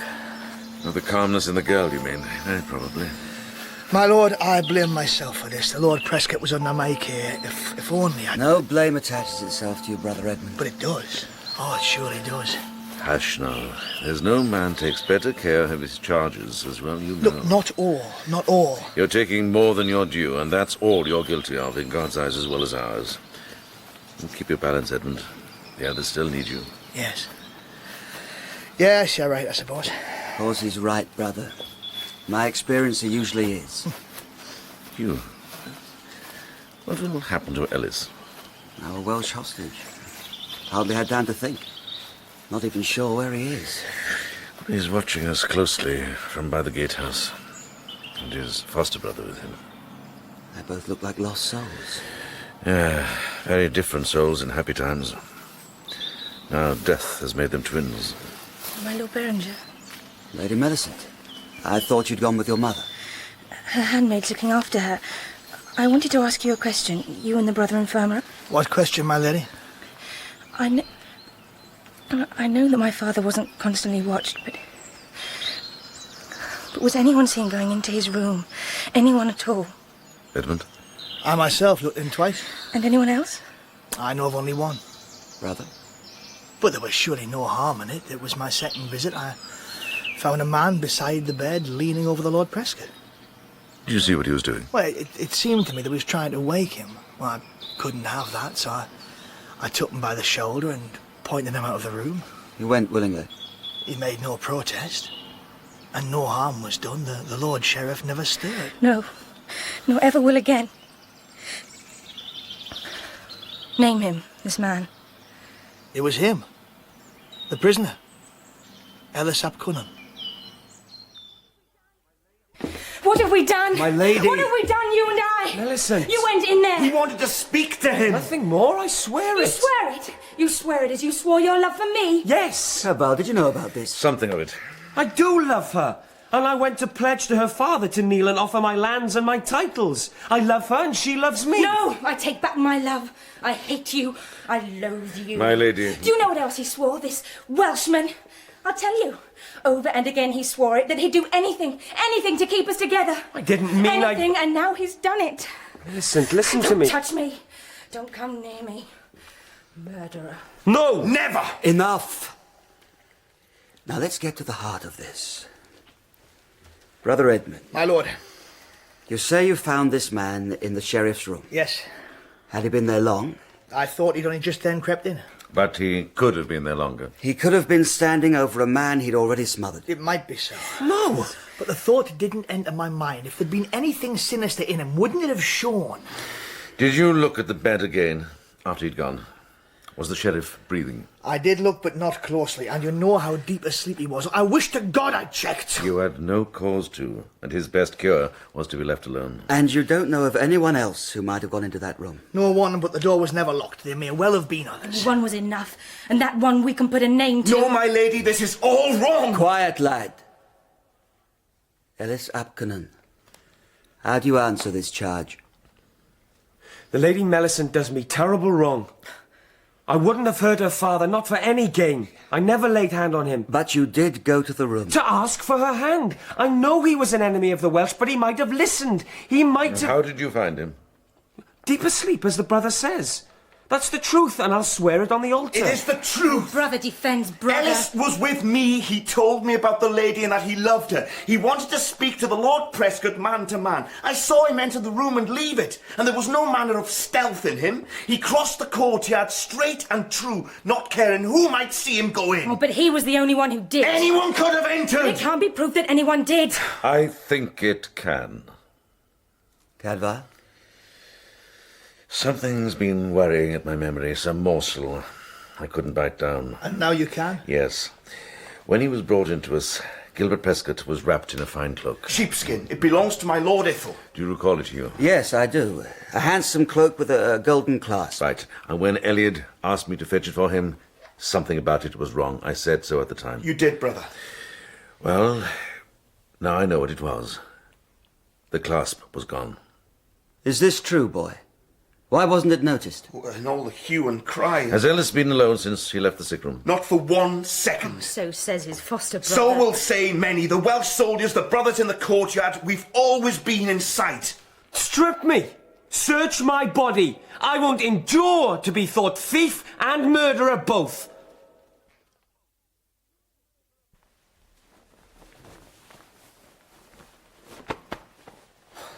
Cadfael? Nothing. You? Nothing. Cover yourself.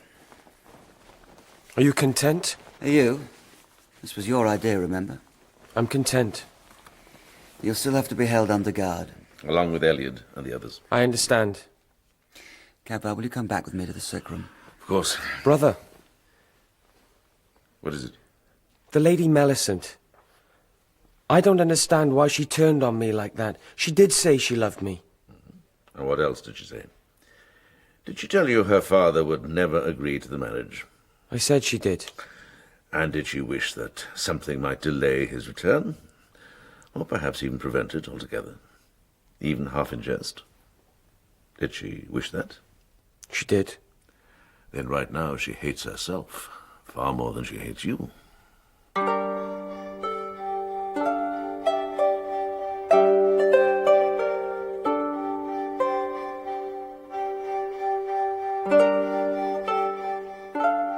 Hold the lamp close. Here. In the death chamber, with the door closed fast, Hugh Beringer and Brother Cadfael stood beside Gilbert Prestcote's body. They turned back blanket and sheet to the hollow breast, and held their saucer lamps to the deep-lined face.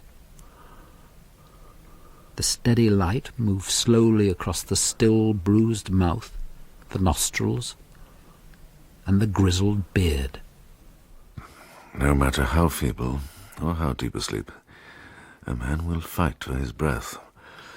And whatever is clamped over his face, he'll inhale. As did this man. Do you see it? Where? Caught in the nostril. Yes. No more than a wisp. Blue. Careful. Your breath almost dislodged it. Yes, blue. An expensive dye. There's no blue in these coverings. Let's have it forth. There. 2 strands. No, 3. And springy. Wool. I don't want to let go of these tweezers. Reach in my bag. You'll find a wooden pill box. Here. Right, now, just hold your breath till I have it safe. Good. Is there anything else? Move the lamp. Yes. There. No. You lost it. Go back. More. There. Red. Pale red. Yes. It's a single strand. Hold your breath. And I'll put it with the other.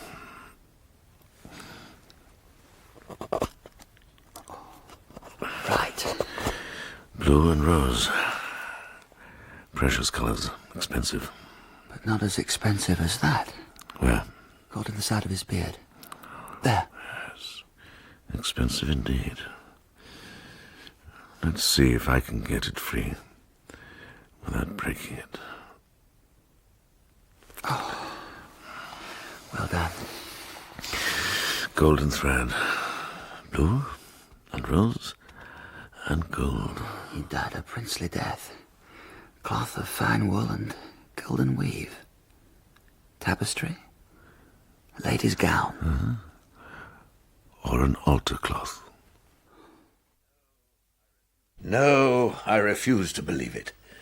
To use a sacred item for such a deed, no man in Christendom would sink so low. Well, perhaps no man did. The cloth may well not belong to the abbey. But we have to know. Even to suggest such a thing comes close to blasphemy. To allow the sheriff's murderer to go unpunished, that would be the blasphemy. No one but we 3 knows of this. A discreet search will cause no comment or alarm. Father, whoever did this must be found, for his soul's sake. He cannot be denied the chance of confession and repentance. You will see to this task yourself? Yes, Father. Then I give my permission. Thank you, my lord. And I pray to God that you will be unsuccessful. Now, if that is all... I'm sorry. It isn't all. Speak. There's also the matter of the gold clasp, stolen from the sick room. Taken by the murderer? In all likelihood, yes. It has to be found, whatever steps are necessary. My Lord Beringer... Does this house condone the sin of theft, my lord? You forget yourself, Master Deputy Sheriff. I ask your pardon, Father. You have it, my son. This dreadful business has made us all strangers to ourselves. And you're right. It has to be resolved. What must be done?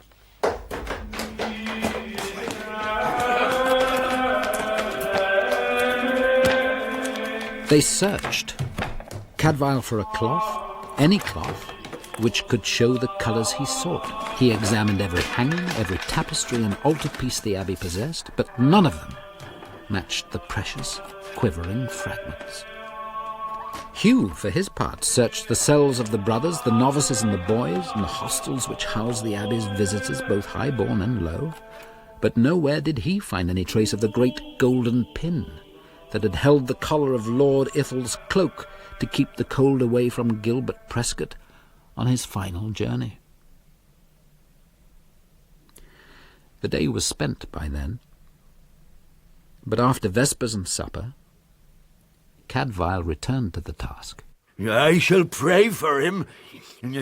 I shall pray for his salvation. Will you now, Morris? Yes, of course. His debts are paid.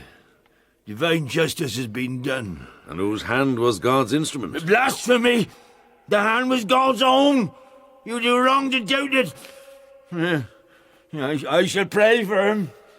I shall pray for his salvation. He's been like that ever since he heard the news. Cadfael, I wonder... Well... You wonder if his madness is misfortune or cunning? God forgive me, but he is certainly very content with the man's death. And he's a strong, able man who harboured a deep grudge. Do you think... I think in his madness he could have killed and thought it God's work. But where would he lay hands on a rich cloth? There's nothing like it here. No, but... Have you spoken to the other patients? Everyone. Yeah. And they were willing enough to talk, I imagine. It's not often they have something like this to add excitement to their days. That's true enough, but none of them could say much of any help. Save, possibly, old brother Reese in the end bed. Cadfael! Oh, mein da, boki wedi dod i'n weld i. Yw'ch bendithioris. Brother Edmund tells me you saw something. Saw? Oh, no. I'm little prophet to you there, brother. I know light from dark, but no more than that. Not these days. But my ears have grown sharper as my eyes have dimmed. I swear it. Oh, that's often the case. What did you hear then? I heard the other brothers asleep, for one. They always sleep after dinner, and I always lie here and listen and wish I could join them. Now, brother, you get your sleep in plenty, just at odd times, that's all. That's true. So is that what you heard? The brothers snoring? No. I heard the door of the private room. The sheriff's chamber? Aye. You sure? It creaks sometimes when it opens. I heard it twice. Did anyone speak? No, but the first time I heard tapping, like a stick. When was this? I don't know. The second time, I heard feet. He had light feet, whoever he was. Then I heard Edmund. Well, I know his step, don't I, Edmund? You do, brother. Please, that first time. The time with the tapping? Yes. How long was the man in there? Cadfael. I didn't hear him leave. I must have drowsed away after all. I'm sorry. Oh, don't be, my friend. Don't be.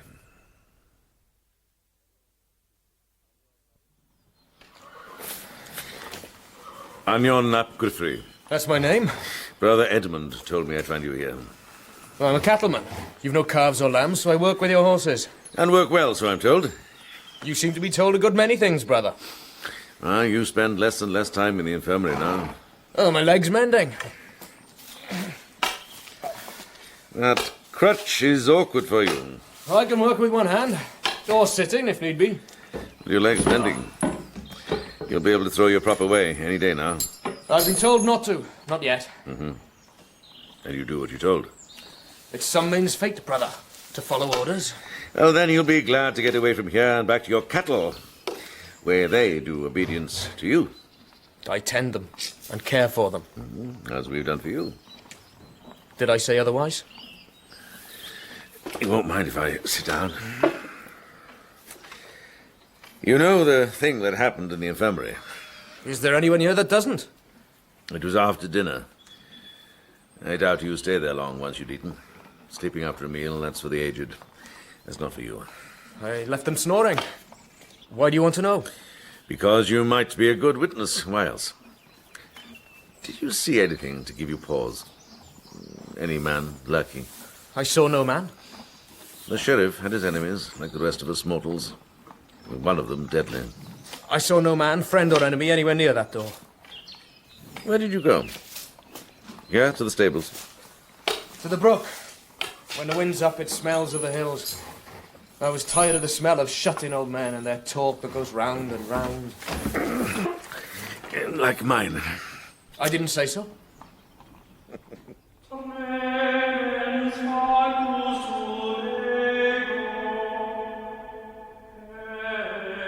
The next day was to see the sheriff laid to rest in his tomb in the abbey church, with a mass to be said for his soul. Friends and acquaintances had begun to arrive and take up residence for the morrow, and Cadfael lingered in his duties to watch them and fit noble names to the sombre faces. He was thus occupied when he observed one unexpected but particular face entering through the abbey gateway. Well, well, Magdalene. We didn't think to see you again so soon. Cadfael. You're here for tomorrow's service. Is that when the sheriff's to be buried? No. I'm here to collect a child from the town who's joining the nunnery. Oh. Plain child, I'm told, and none too bright, but willing. Well, I dare say she'll be better off with you. Then sold off like an unpromising heifer to the first man who makes a grudging offer of marriage? Yes, I dare say she will. So how are things there in your forest? No more raiders? Not so far. But I wouldn't say they won't try again. Oh, don't tell me you haven't organized the forest man into keeping watch for you. I may have done something of the sort. But from what I hear, it's not us who's in turmoil. What's been happening in this town?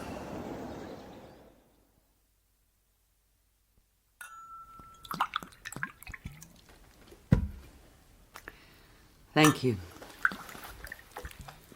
To the greater glory of God. Amen.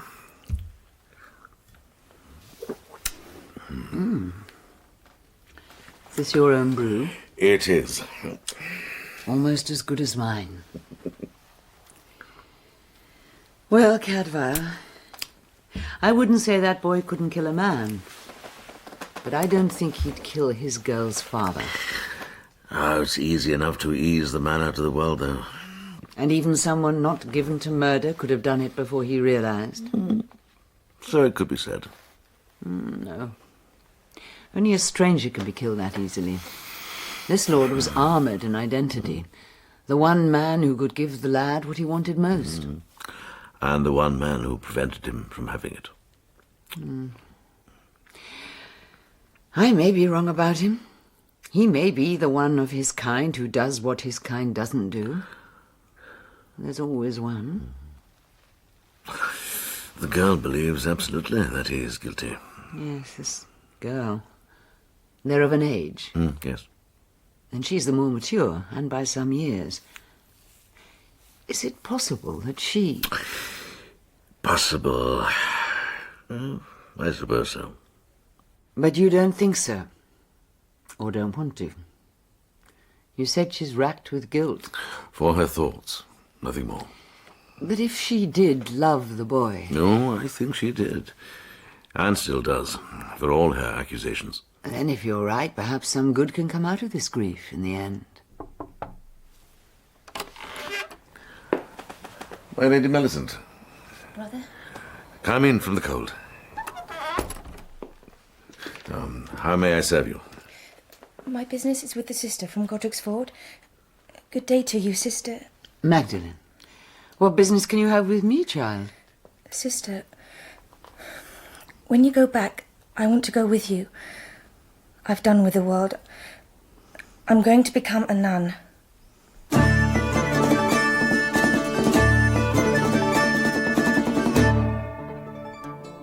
Dead Man's Ransom was written by Ellis Peters and dramatised by Bert Coules.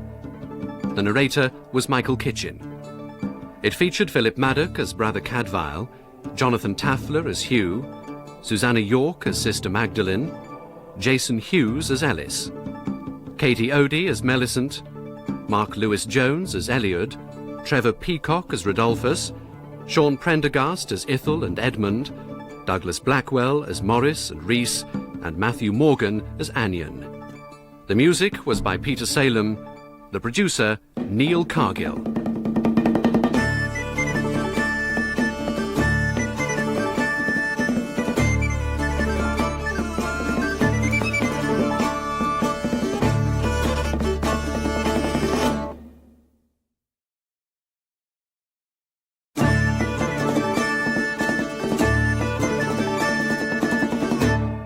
This girl. Is it possible that she killed him? Possible. I suppose so. But you don't think so? Or don't want to? You say she's racked with guilt. For her thoughts, nothing more. My Lady Millicent, Brother? come in from the cold. So how may I serve you? My business is with the sister from Godric's Ford. Good day to you, sister. Magdalene, what business can you have with me, child? Sister, when you go back, I want to go with you. I've done with the world. I'm going to become a nun.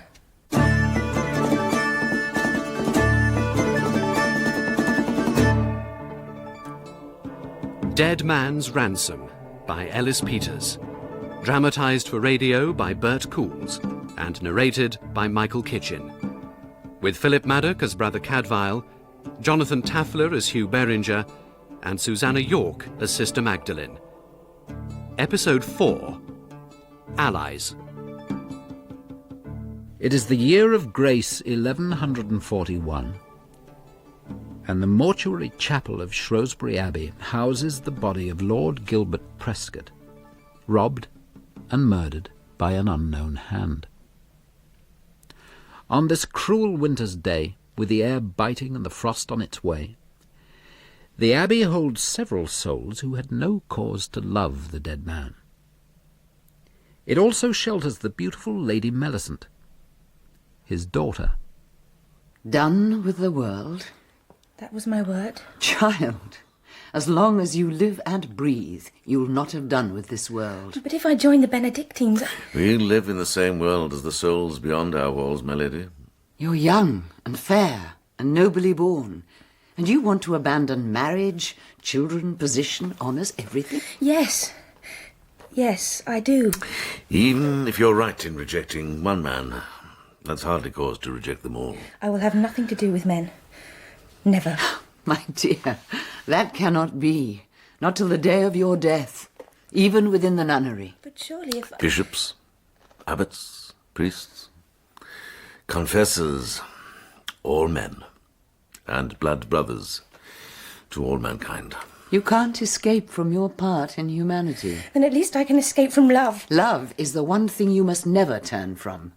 Without it, what use are we? And child, if that fire goes out, it can never be rekindled. Sister, I have made my request. Will you grant it? If your mother approves... My brother is all she's concerned about. My father's heir. She'll not deny me. Then come and be welcome.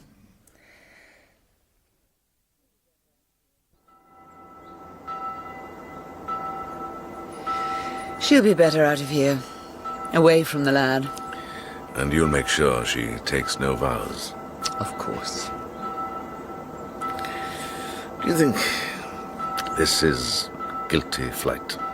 Take the veil to escape the law? Well, she wouldn't be the first. She'd be the first to do the deed, then turn her back on the prophet. Cadfael, you've no need to convince me. She's no murderer. But what about the boy? I don't think so. No more to you. Is there anyone who might not kill given need enough? I don't know if he did it or not. But I'll tell you this. That young man is a proper, upstanding, open-hearted lad. One I might have fancied. In my fancying days. Oh. Now, come on. Or we'll be late for Vespers. If you're lucky, I might even pray for you.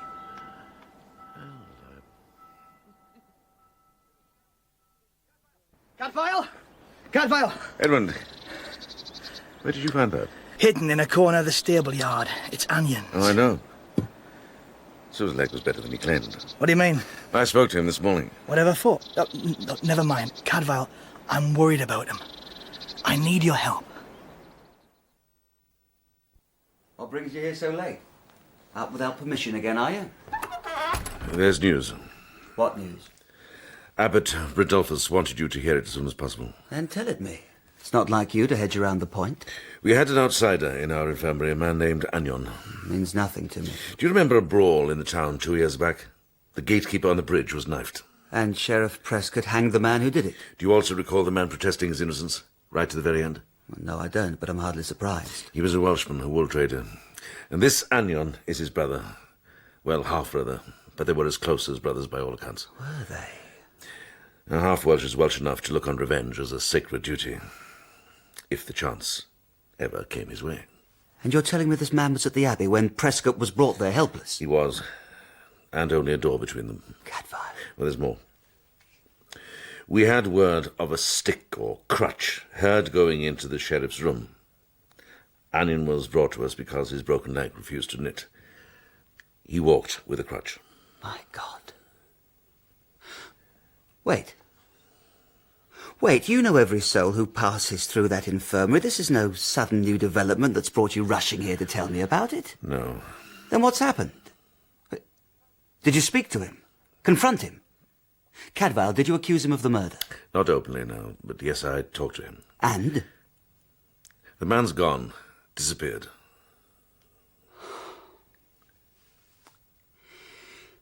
You allowed the sheriff to lay unguarded within feet of a man with every reason to hate him.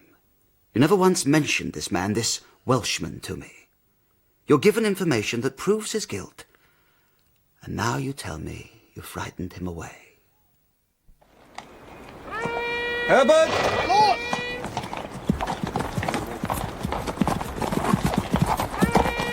Sergeant Borden! The hunt went forth at dawn.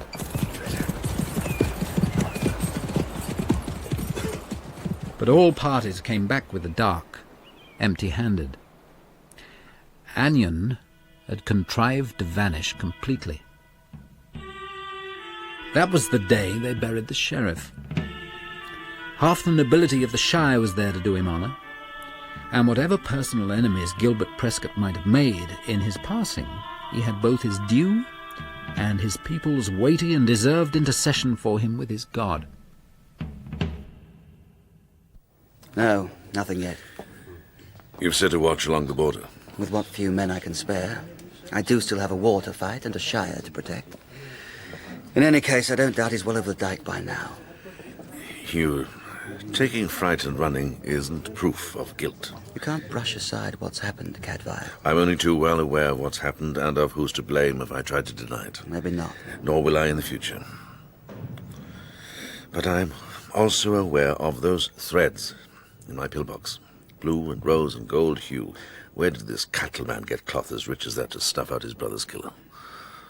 By trade. By theft. By a dozen other ways. The Lady Millicent was told about this Anion, and about his grudge against her father. How does she react? Like marble. Her mind's unchanged. Ellis is the killer. Where is he? Secure in his cell? No. I've given him back the run of the castle. And his brother. On their pledge not to leave. And have you posted a guard on the gates? I have, yes. In case Ellis makes a run for freedom. So you're not entirely convinced of Anion's guilt? For God's sake, man, will you leave off telling me what I think?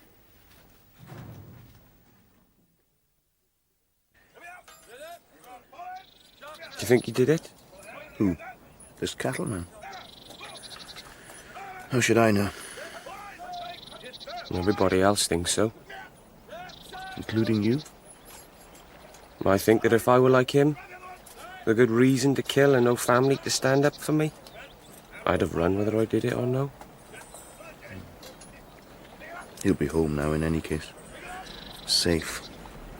He's not shivering in a ditch somewhere like a frightened fox. Why should he be? If he didn't do it? Perhaps he did. He had cause. Like me, remember?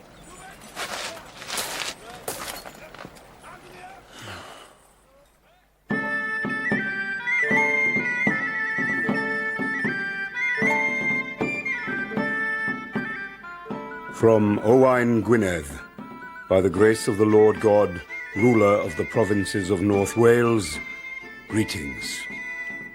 We have received word of the death of the Lord Gilbert Prestcote, and mourn with you and with his family. In the matter of a death so brought about, our own honor is at stake. We have no other prisoner to exchange for Ellis Apcanan, nor will we lift a finger to deliver him until both guilty and innocent are known. On the wider matters which concern us both, hear these words. The enemies of King Stephen will know by now of the Lord Prestcote's end. Their armies are south towards your land and ours. If the Lord Berenger will ride forth with a fair force of arms to aid us in reinforcing the border, he will be helping both himself and us against our common foe. My lord, the prince asks that you set forth as soon as may be. If you can be at Rita Croisai in 2 days' time, he will meet you there, and this alliance may be made true, if you are so minded. Very firmly so minded. Good day to you, brother. And to you, friend. You here to see the sheriff? No, I'm delivering these herbs for the Lady Prescott, and medicine for her son, for his cough. I'll send word to say you're here. My thanks. Herbert, those blades have to be ready by tonight. I've given the orders. The provisions for the advance Will guard. be packed by dawn. And the main force. By noon, as ordered. It's all in hand, my lord. I'm sorry, Herbert. I know full well you can handle things. Now and while you're away. Remember the first time I was left in charge? Seems like a lifetime ago. Wait for me in the armory. Sir? You're moving then? North? North. And making quite a show. With luck, that's all it'll need to be. The Empress's men threatening the border. They know that Prescott's dead. And think the Shire in disorder. They don't know you. So it seems. And this time they did. And Owain Gwynedd too. God in heaven, Cadfael, does everyone in town and Abbey know about this alliance? My Lord Berenger! My lord! My lord, is it true? You're taking the army to the border? There's going to be war? Is it with Wales? Wales is in no danger from me, nor I from Wales. My lord, you must keep an eye to Owain's brother and his rebels. With all this excitement and threat from England, they think it's safe to move abroad again. Godric's Ford, the nunnery. My lord, you must keep watch on them. Do you know how many men I lost at Lincoln? Perhaps you can tell me how to spread half a company of soldiers across 3 times a company's span. Cadfael went back through the town to the abbey, with a likeness before his mind's eye, curiously memorable and deeply disturbing. More like than twins, more close than brothers, Ellis and Eliud seemed to him bizarre mirror images, the bright side and the dark side of the same being.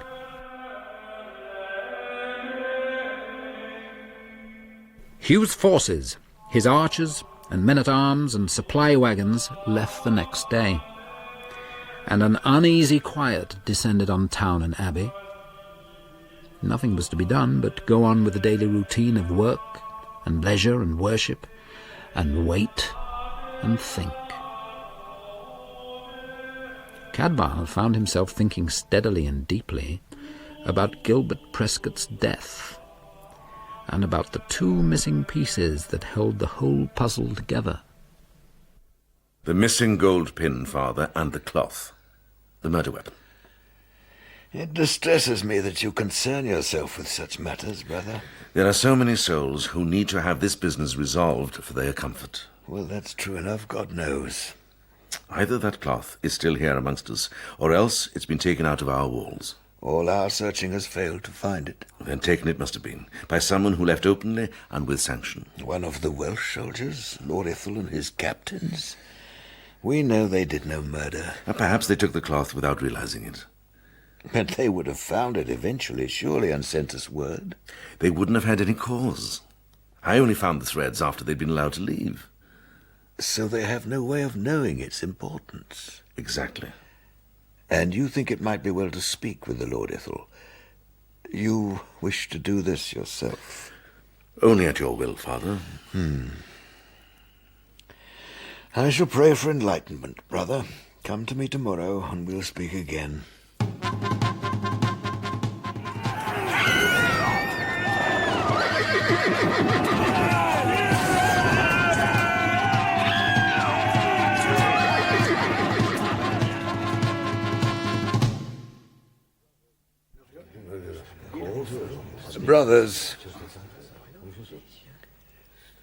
Brothers, word has just reached me from the castle.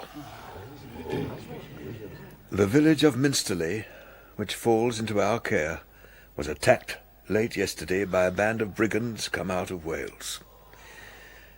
We have news of 2 deaths and many injuries, though details are not yet known.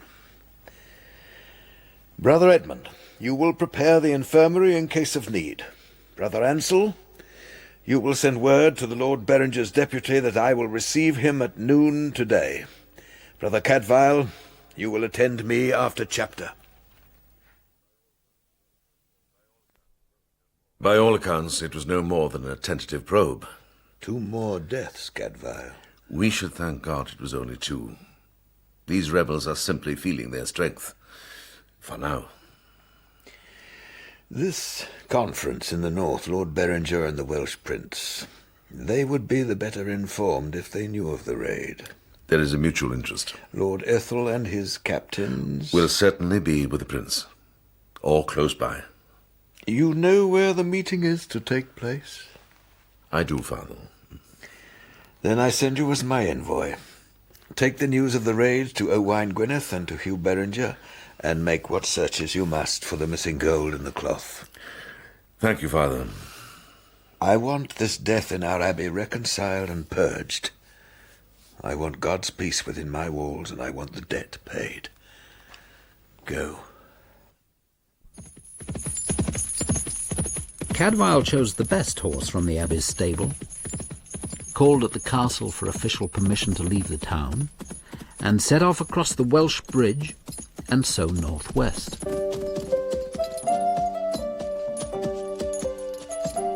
All the colours had changed since last he rode through this country. The trees had begun to soften, and on the lofty rounded summits beyond the snow was gone, and the bleached pallor of last year's grass showed the elusive tint of new life. In Wales it was already spring. Cadfael arrived at his destination to find the meeting done and the allies departed. He turned his horse and headed for Owain's headquarters in the east, the manor of Tydir ap Rhys at Tregarriog. There he would wait for Owain and for Hugh, and there he must meet once more Christina ap Rhys, whose deep love for Ellis and long-held expectations of marriage and happiness he must cruelly shatter. Brother Cadfael, it is you. They told me there was a brother come from Shrewsbury, and I hope that... Easy now, catch your breath. Oh, I'm sorry. For what? Because you're anxious about Ellis? Why apologize for that? Ellis? Yes, of course. Both of them. There have been all sorts of rumours. You must tell me the truth.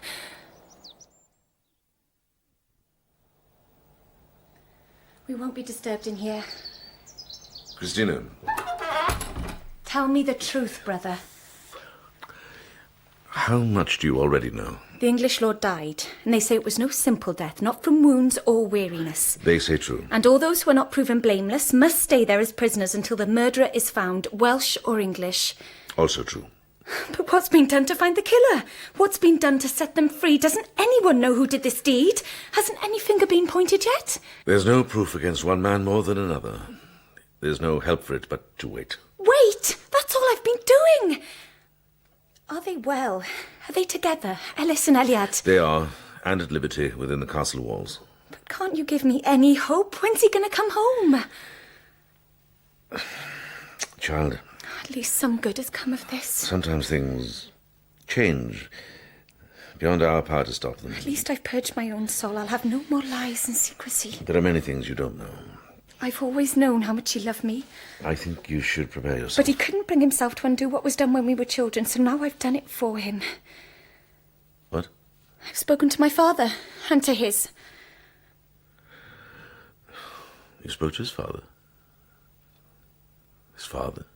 I said so. But Ellis ap Cynan had no father. Two young men, close as twins, a bride destined for one of them, and love shared deeply and wildly and ready to be declared. If only a mistaken bond could be honourably dissolved. All that Cadfael had seen, all that he had known, he had misread it utterly.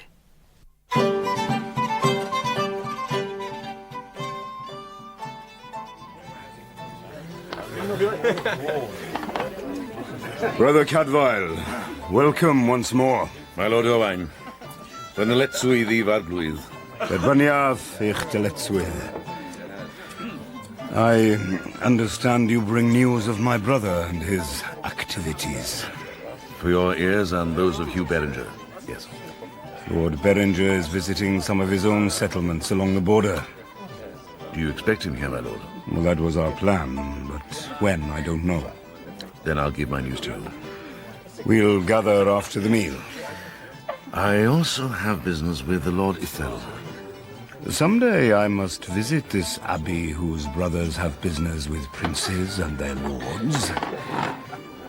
He shall be there. Thank you. My Lord Owain, may I speak? Approach. My lord, I ask leave to declare to you my son, that you may know him and approve him. Your name? Griffrey ap Llywach. My duty to your lordship. I recall the line. I was told you had no heir. I had, my lord, but my son was... My son is dead. I thought to be alone.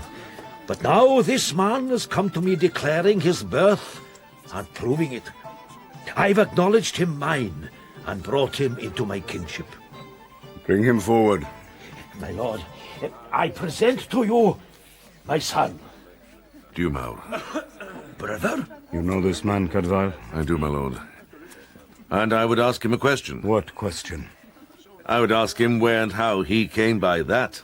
All eyes at the high table followed Cadfael's unwavering gaze.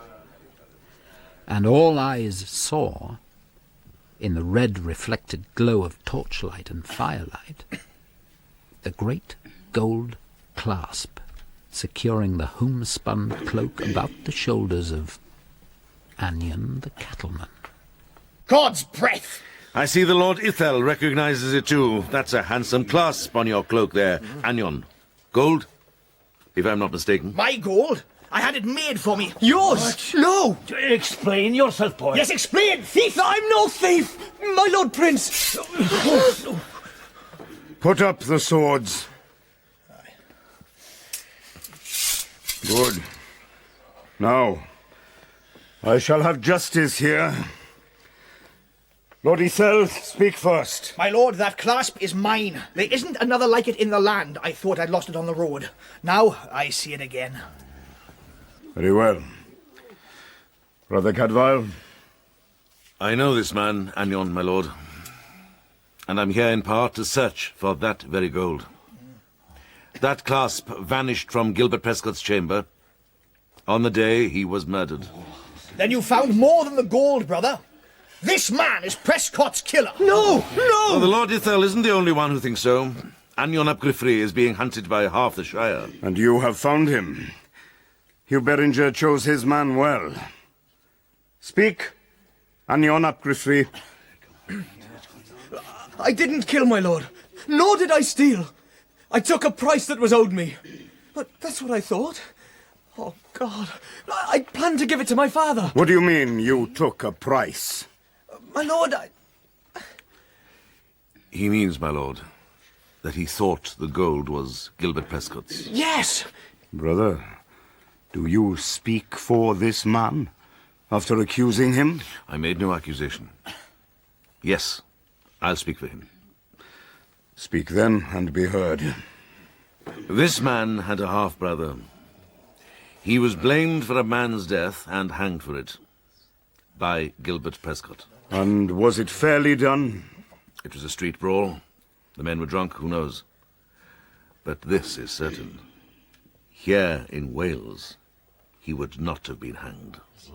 A blood price would have paid it. A blood price? Anion knew that, and carried the grudge, and did nothing until chance put him and Gilbert Prestcote in our infirmary together. The only brother I ever had. Prescott owed my family a life. And a life you took? No.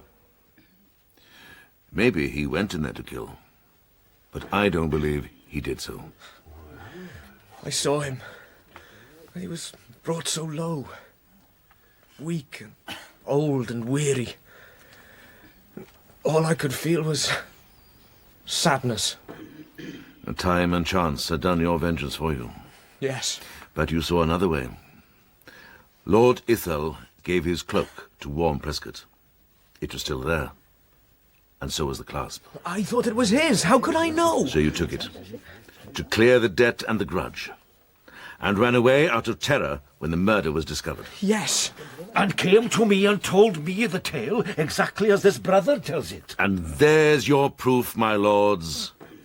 If this man had killed Gilbert Prestcote blood for blood, he would have said so, openly and proudly, and his father would have praised him for the deed. So I would, as the slayer of my son's slayer. But he did not say so, because he did not kill. This man is no murderer. Make a place at the table there for Griffriath Lliwarch and his son, Anion. My lord, we're honoured. Well, brother, you've an eloquent tongue. My lord. And you've used it to free your Lord Berenger's prime suspect. I hope you've another to offer in his place.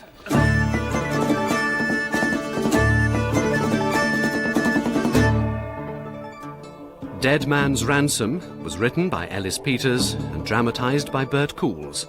The narrator was Michael Kitchen.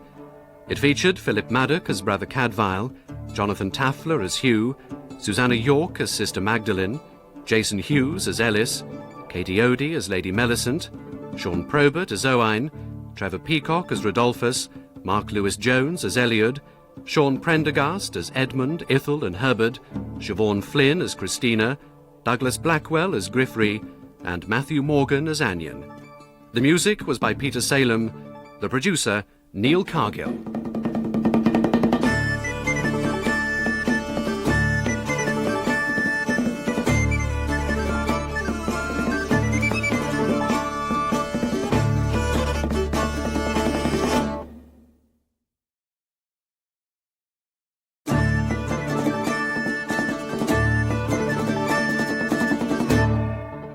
Make a place at the table there for Griffriath Lliwarch and his son, Anion. My lord, we're honoured. Well, brother, you've an eloquent tongue. My lord. And you've used it to free your Lord Berenger's prime suspect. I hope you've another to offer in his place.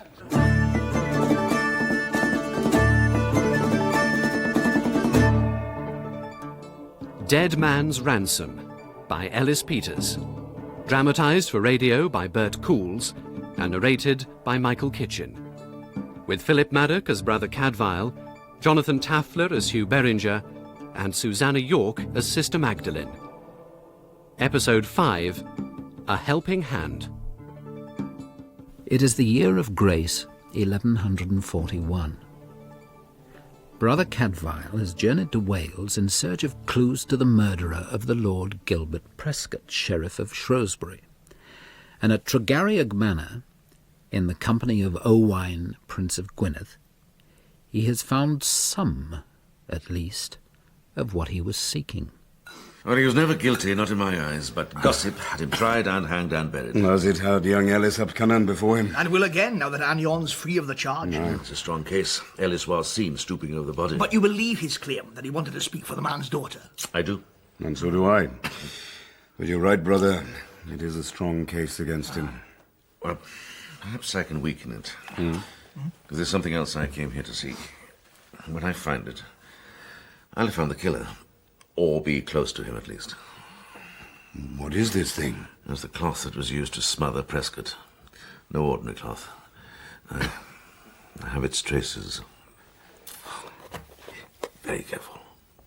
The least draught could blow the threads away. Wool, is it? And 2 colours, or 3. These lamps foil the eye. We must try in the morning. Yes. Yes, we look by God's light.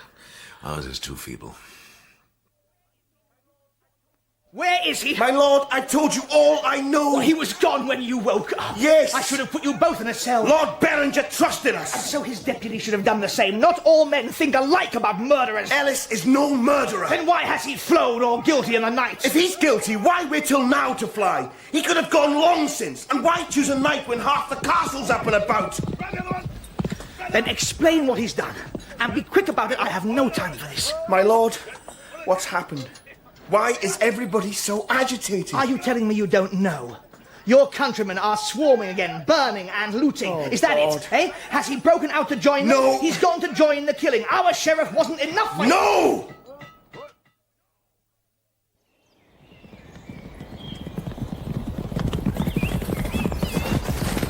Sergeant, wait for me here. My lord. You! Cadfael, what the devil are you doing here? Bringing news to you, among other things. If it's news of Cadwallader's rebels, save your breath. They sent word overnight from the castle. So urgent for a handful of raiders? A handful? 100 or more. Dear God. And they'll be on the move again as soon as it's full light. I must report to the prince, then we ride to meet them. Well, you need fresh horses. Provisions, too. I'll pass the word while you see Owain. Look, Cadfael. Hugh. What? If I can finish my business here, I'll ride with you. If you'll have me. With all my heart.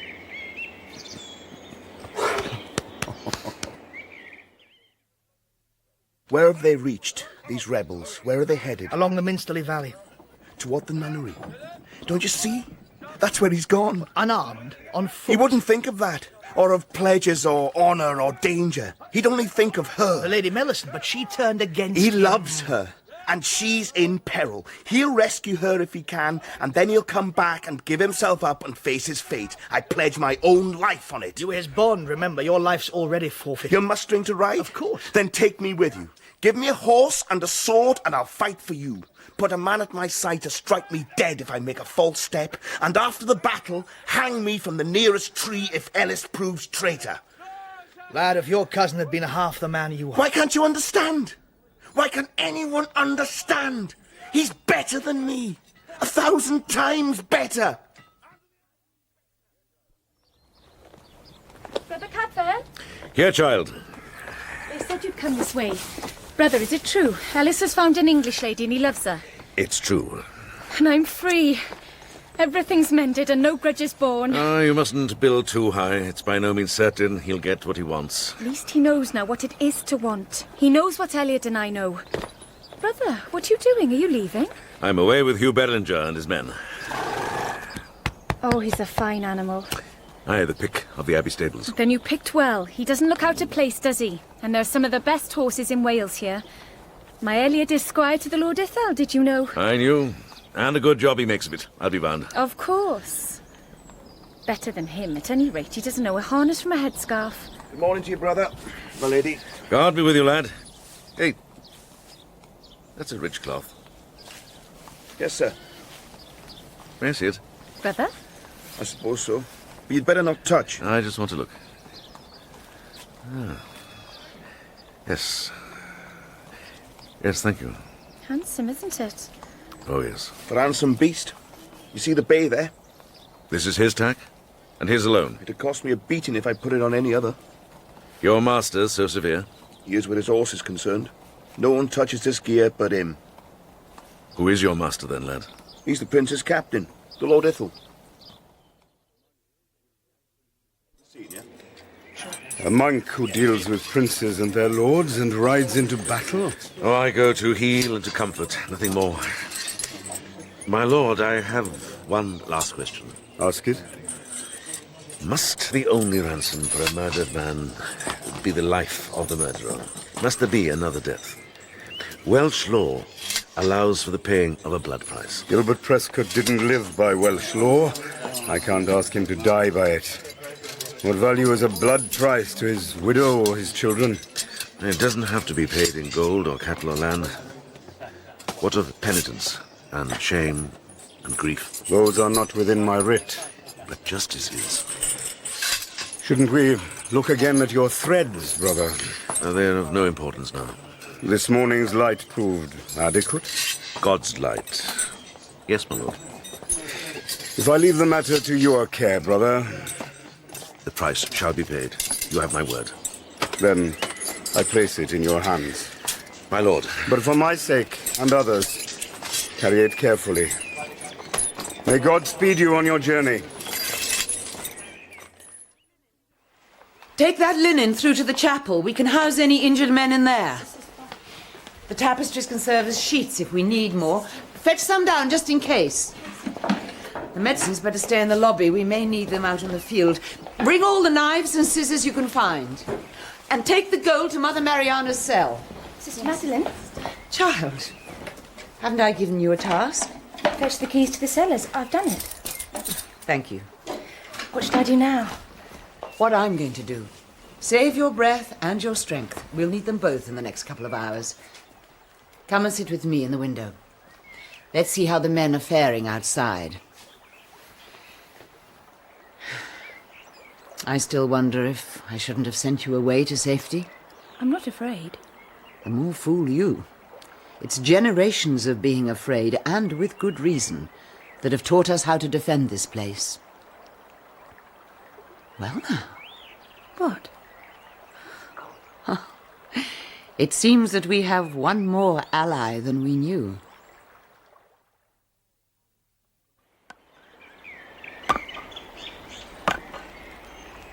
There. That'll do it. The next. The next. No, you leave that to me. Good day to you, lad. Sister. Good day. Your English has improved since last time we met. Yes. I'm sorry.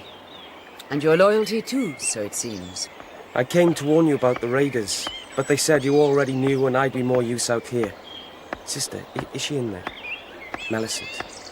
Safe and well. Safe? With God's help and yours and these other good souls. Does she know I'm here? She does. And what you're doing. Will she speak to me? I tried. She wouldn't come. But leave her to think a while, and who knows? Now, John, does this man have a blade? Aye, sister, a hatchet. Well, let's hope this time he turns it on the enemy and not himself. Sister. Later, lad. These flurries never take long. But what comes after lasts a lifetime. Yours and hers. Sister. And you take care of Ellis ap Kinnan, and I'll take care of Millicent. Now, you'd best go to ground. They'll be here soon.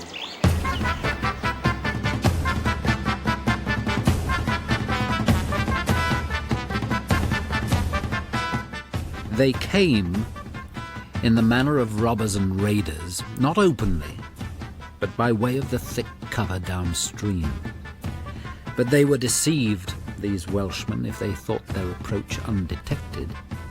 20 woodsmen lay in cover, some with bows at the ready, some with pikes and stakes and hatchets. Every man of the 20 braced himself and knew only too well how great a threat he faced. For the right moment, they waited. And the Welshmen gathered for their final attack on the brook and the holy enclave beyond. Cowards! Cowards! Stand and turn! One man had risen out of the bushes, a young man, tall and resolute and heroic and absurd. Stand And turn, I say! Oh, they'll sing your courage for this! The men of Powys who do battle with holy women! We left you spewing water! What are you?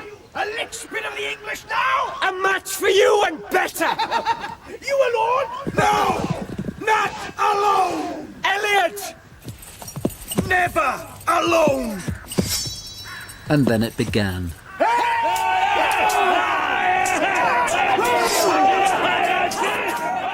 The forest bowmen drew and loosed. The rebel brigands charged, and battle was joined. Ellis, down! What? Down! Ow!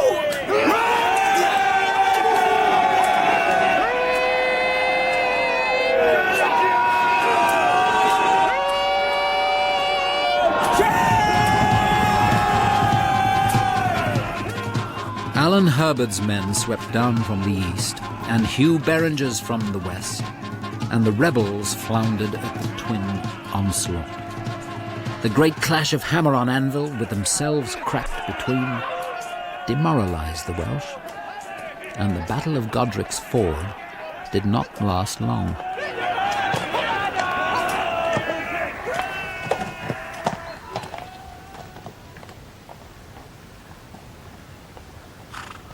Cadfael, look.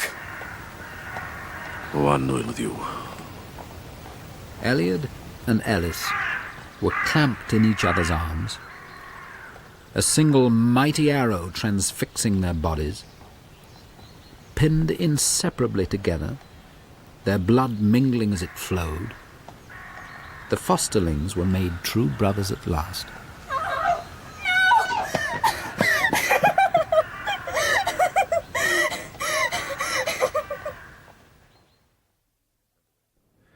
I stand away now, What are you doing? He has to break the head off the arrow.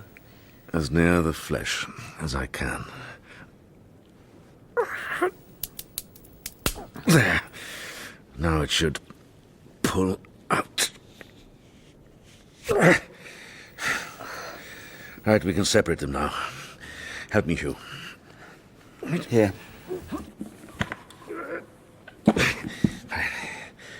Now we have a good view. I saw it from the window. Elliot threw himself in front of him just as the archer drew. Oh, he must love him so much. We have seen great love here today.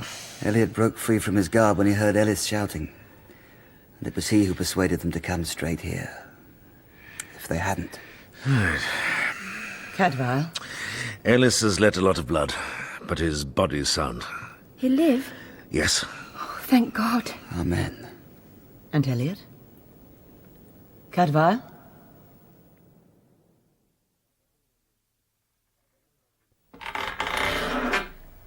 Cadfael? Come in, Magdalene. God knows you won't disturb him. I brought you something to eat. Ah. Why don't you go and rest? Not yet. You must be tired.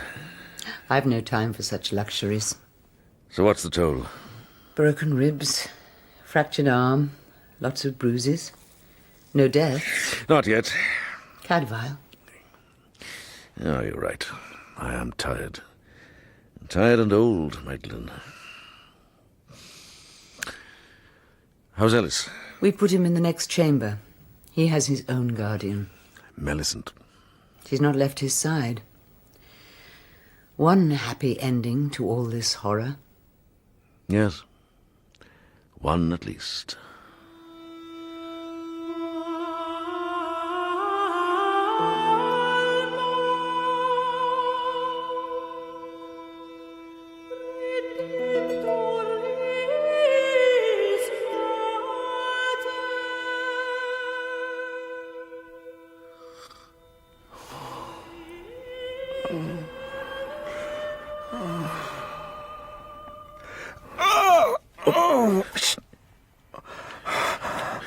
Easy, lad.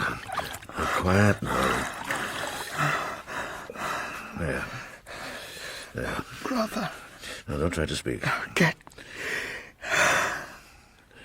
me a priest. What? Oh, I have death in my mouth, brother. Lie still. I must be heard before I die. You're not dying. The world has need of you yet. I must still be heard.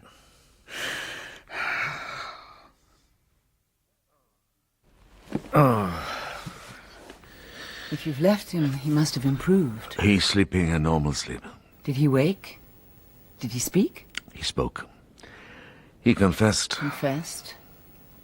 To what? To the murder of my father. Millicent. I heard voices from the next room. I stood by the doorway.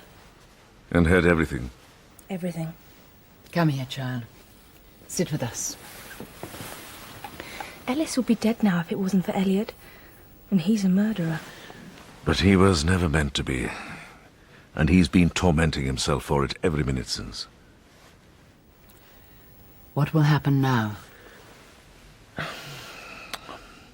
I've sent a messenger to Shrewsbury. Hugh will be back before the day's out. He's making it up. He's afraid that I might still be charged. No. I killed him. I don't believe it. And anyway, there's no proof. Gilbert Prestcote was smothered with a rich fabric, blue and rose with a gold thread, Lord Ithel's saddlecloth. It was in Elliot's charge. On my arm.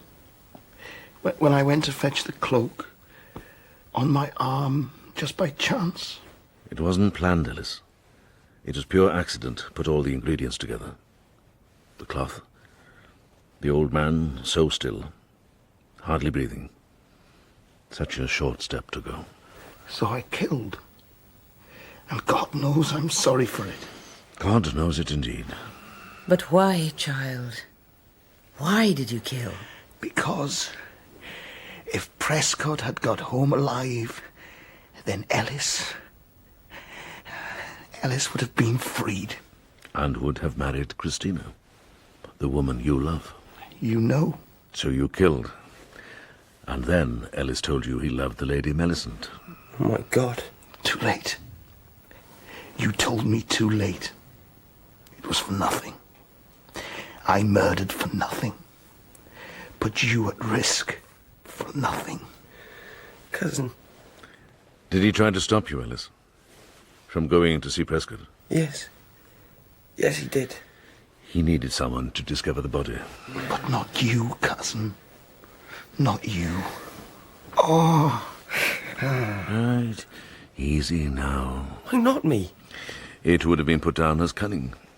Hiding your guilt by raising the cry yourself. Yes. He chose me in the end. And had to kick over a stool to make me look closely enough. His devil still had him by the hand. Another man might never have noticed the signs of murder. Not a devil. An angel. I'm glad to be rid of all the lies. Ellis. Cousin. You would have suffered come what may. God help me, cousin. I loved you. But I loved her more. Oh.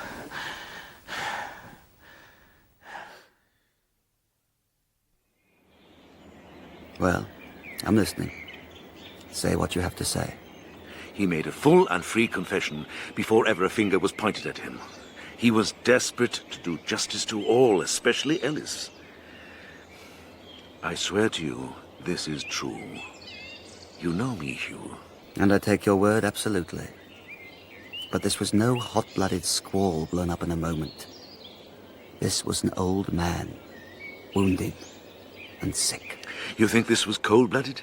You're wrong. The boy was half-mad with this hopeless love, God forgive him. Chance showed him a thread so thin it could be severed by a breath. Dear God, Hugh, have you never done one unworthy thing on impulse that shamed you after? I've never killed an old man in his bed. I'm Welsh, and you're English. We recognize degrees. In killing. Degrees in killing. Yes. Even there. This was an honourable man. This was my lord. You were a soldier once. Have you forgotten what that means? We've had word from Owain Gwynedd. He's sending men to take Ellis back home. Is he up to the journey? Yes, they're both doing well. They're young. Do you know what he said to Mother Mariana? You, of course not. And no more should you, if it was set in seclusion. I wish to God it could be taken out of my hands, he said. The boy's no monster. Hugh knows it. One mortal error. It's a wish that might be worth praying for, don't you think? Magdalene? Cadfael, if you ask for nothing, you deserve nothing. I'll see you in the chapel.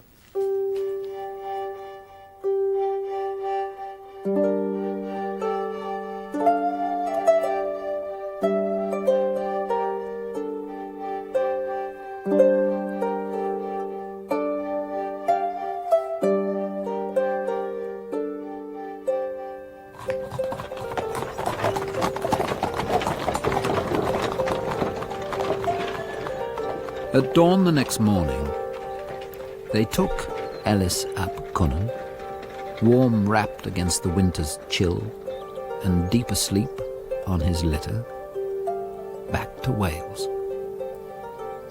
Mother Mariana herself rose to bless their journey, and the whole enclosure gathered to watch them depart. You shouldn't have got up. You're worn out. I wanted to see him safely away. Of course. And I still have another patient to tend. This early? Well, the best help is often given at unexpected hours. Cadfael? And prayers are sometimes answered with remarkable speed. Why don't we go together to see how Elliot fares?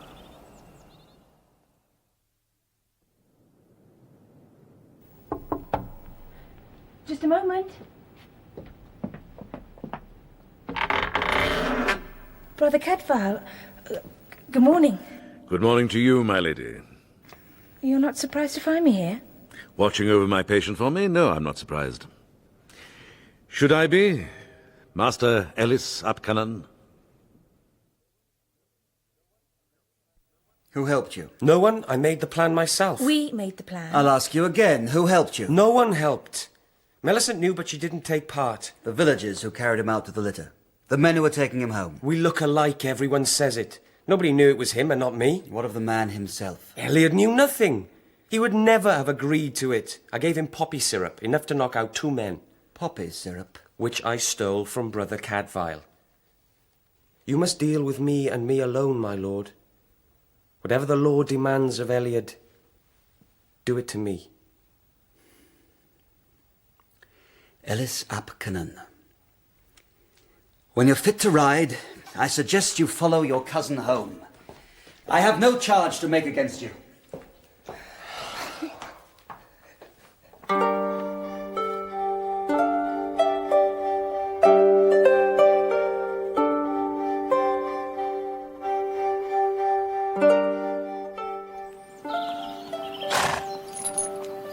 Why hang him?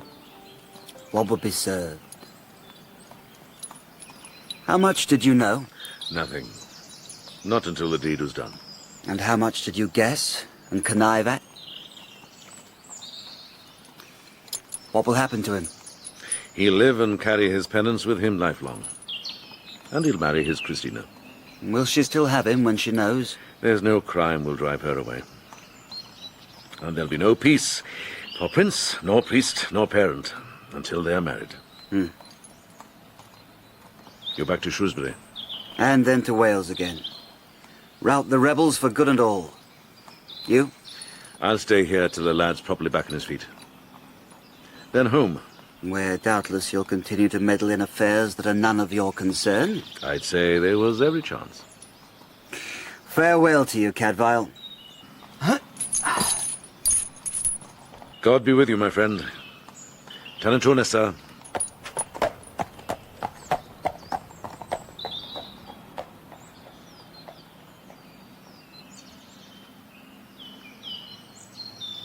Well, brother, what have we done, the two of us? Made the best of a great ill. What more could we do? They say that only God has the privilege of bestowing mercy. Yes, that's what they say. But even God needs a helping hand. Every now and again. Come on. Let's go in together.